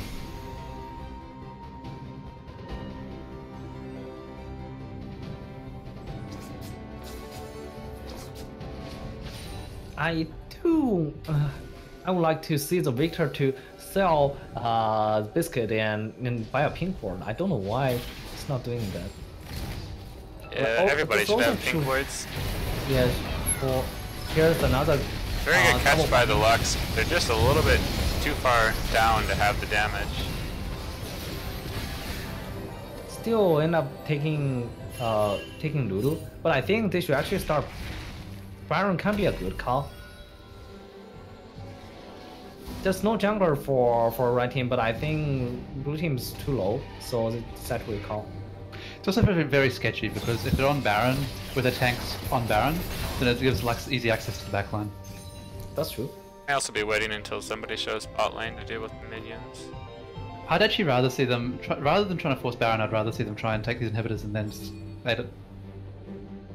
Just use the sweepers and get vision. Oh, they go and they're rushing it. Oh, they do it so quickly. Well played. This might be risky. No, it's easy. There we go. If Lux did that earlier, a little bit earlier. I think Lux damage is already out damage the skill. Smite, right? No, Lux ult is 600 minus any MR. Yeah. Smite is for 800. Oh, Smite is 800. Yep. Lux needs another item or two before she gets level 16. Because remember, the Lux has gone Banshee Morello is quite a defensive build. Yep. So. Banshee is only defensive build. Morello is normal. So double Locket coming for blue team. Locket does not stack, right? It's reduced. I think it's half shield from the second. Oh, half shield. I see. If he built a Locket, I'm doubly sad that he didn't build a Stone Blade. Yeah, the synergy between those items is very good.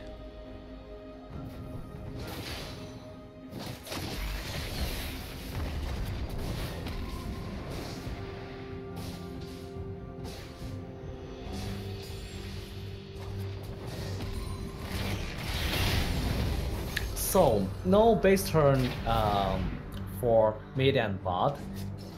Open hips. The top lane is pushing into them. It's very good time for blue team to siege. Jarvan is setting up with the Zerot.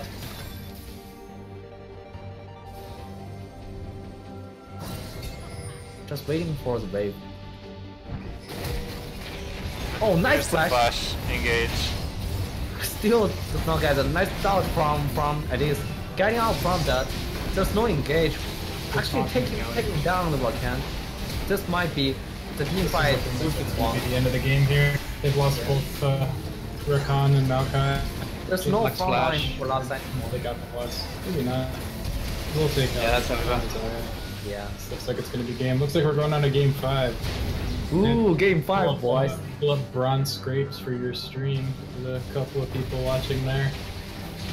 Yeah. There's a surrender vote from that team. Alright, well I think it's at this point we know what's up. I think it's clear that the ELO improvement plan has the better late game team fighting. Yeah. But that they just need to somehow survive the early game pressure being created by Zetia.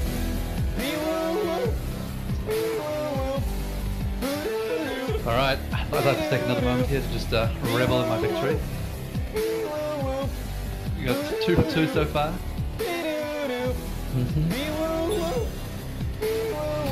So Joseph, how are those guesses turning out for you over there? Oh, great.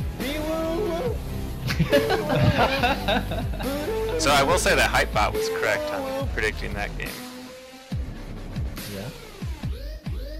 Well, you can always have one guy getting correct. Alright, here we go. So what do you think needs to change this time for ELO improvement plan? They need to like ban Jarvan, the Beast. I think they have a lot of things they need to ban, but they definitely need to not have Zetia on a carry champion. And I think Jarvan is currently Jensen's best champion. I agree with both of those. So I think it's going to be hard to completely ban out Zetia, in which case they may need to disrupt some of the comfort that we've been seeing from the other people, like the Victor mid, the Jarvan top. I might agree with that. I could see like he's looked very comfortable on his Victor playing into Michael Senpai. Michael looked on the back foot that entire game. I wouldn't mind seeing a Victor ban because I don't know if he has another strong option. I'd like to see. I think the Rek'Sai ban is still a good ban just because it gives him so much information and so much counting jungling potential. Not only that, I would like the Nerf Kale team to actually ban Lulu as well. Cause when Julia is not on Lulu and Gianna, she seems like weaker on the Rakan. She seems like to turn to play Rakan, but it's not. Maybe not. I agree. Good. I think the Rakan was not very impactful that game. Yeah. So I think one thing for the blue team is actually they can actually keep the same ban, or the thing is to get a PO support for their support, so that their support actually do something and create pressure, not like losing all lanes, right? For Million, it's basically I think Million is actually good to hold himself. It's only the top lane and bot lane, and we know Zetia will now take Maokai jungle, so it's okay to leave the Maokai open and to take the support first. I think Maokai jungle is not a very compelling pick anymore. Anyway, they've nerfed him quite a bit in the last couple of patches. Well, it's just an easy to execute champion. Yeah. All you need to be able to do is press your Righteous Glory or Flash and then W a carry. Well done. You bought as Maokai.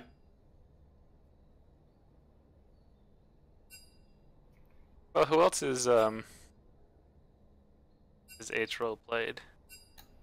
Gragas, I think, and they're banning out the Gragas every game.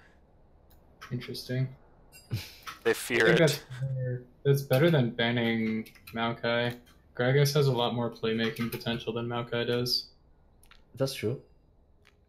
But is Zetia playing jungle? Yeah, the Gragas against Zetia seems like a wasted ban. Oh, they're banning Gragas against Zetia? Yeah. They did that. Game 2. That's silly. I think that's pretty silly. I think they still need to ban Zetia's Alice and Rek'Sai. Zetia seems weaker on Lee Sin. So he definitely should not pick Lee Sin again. That was a not a good decision. Yeah. Again, not like That's like whenever I get auto-filled, and then whoever is playing jungle plays Lee Sin in my ranked games. That's what that Lee Sin looked like. No, he has some good mechanics, but it's not good enough. It's not what his team needs. Yeah, it's not what his team needs. Yeah. Flashy, but not enough. Yeah. I think if he can go the Assassin Lee build, it might be enough. So I would predict Alice ban, Rek'Sai ban, and just Tristana should be enough. At least Rek'Sai Tristana. So the blue team should ban, no, red team should ban Janna, ban Twitch, and ban. Ooh, I'm thinking. Ban Lulu as well. I will ban those three. I think they should play this final game Nemesis draft style. Or do blind pick. This is not LCK, guys. Korean format.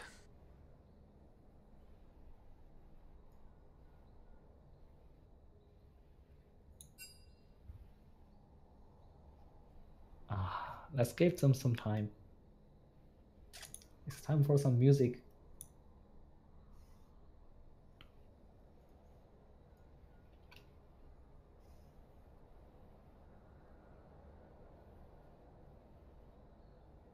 I'll grab some water too.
Oh fuck.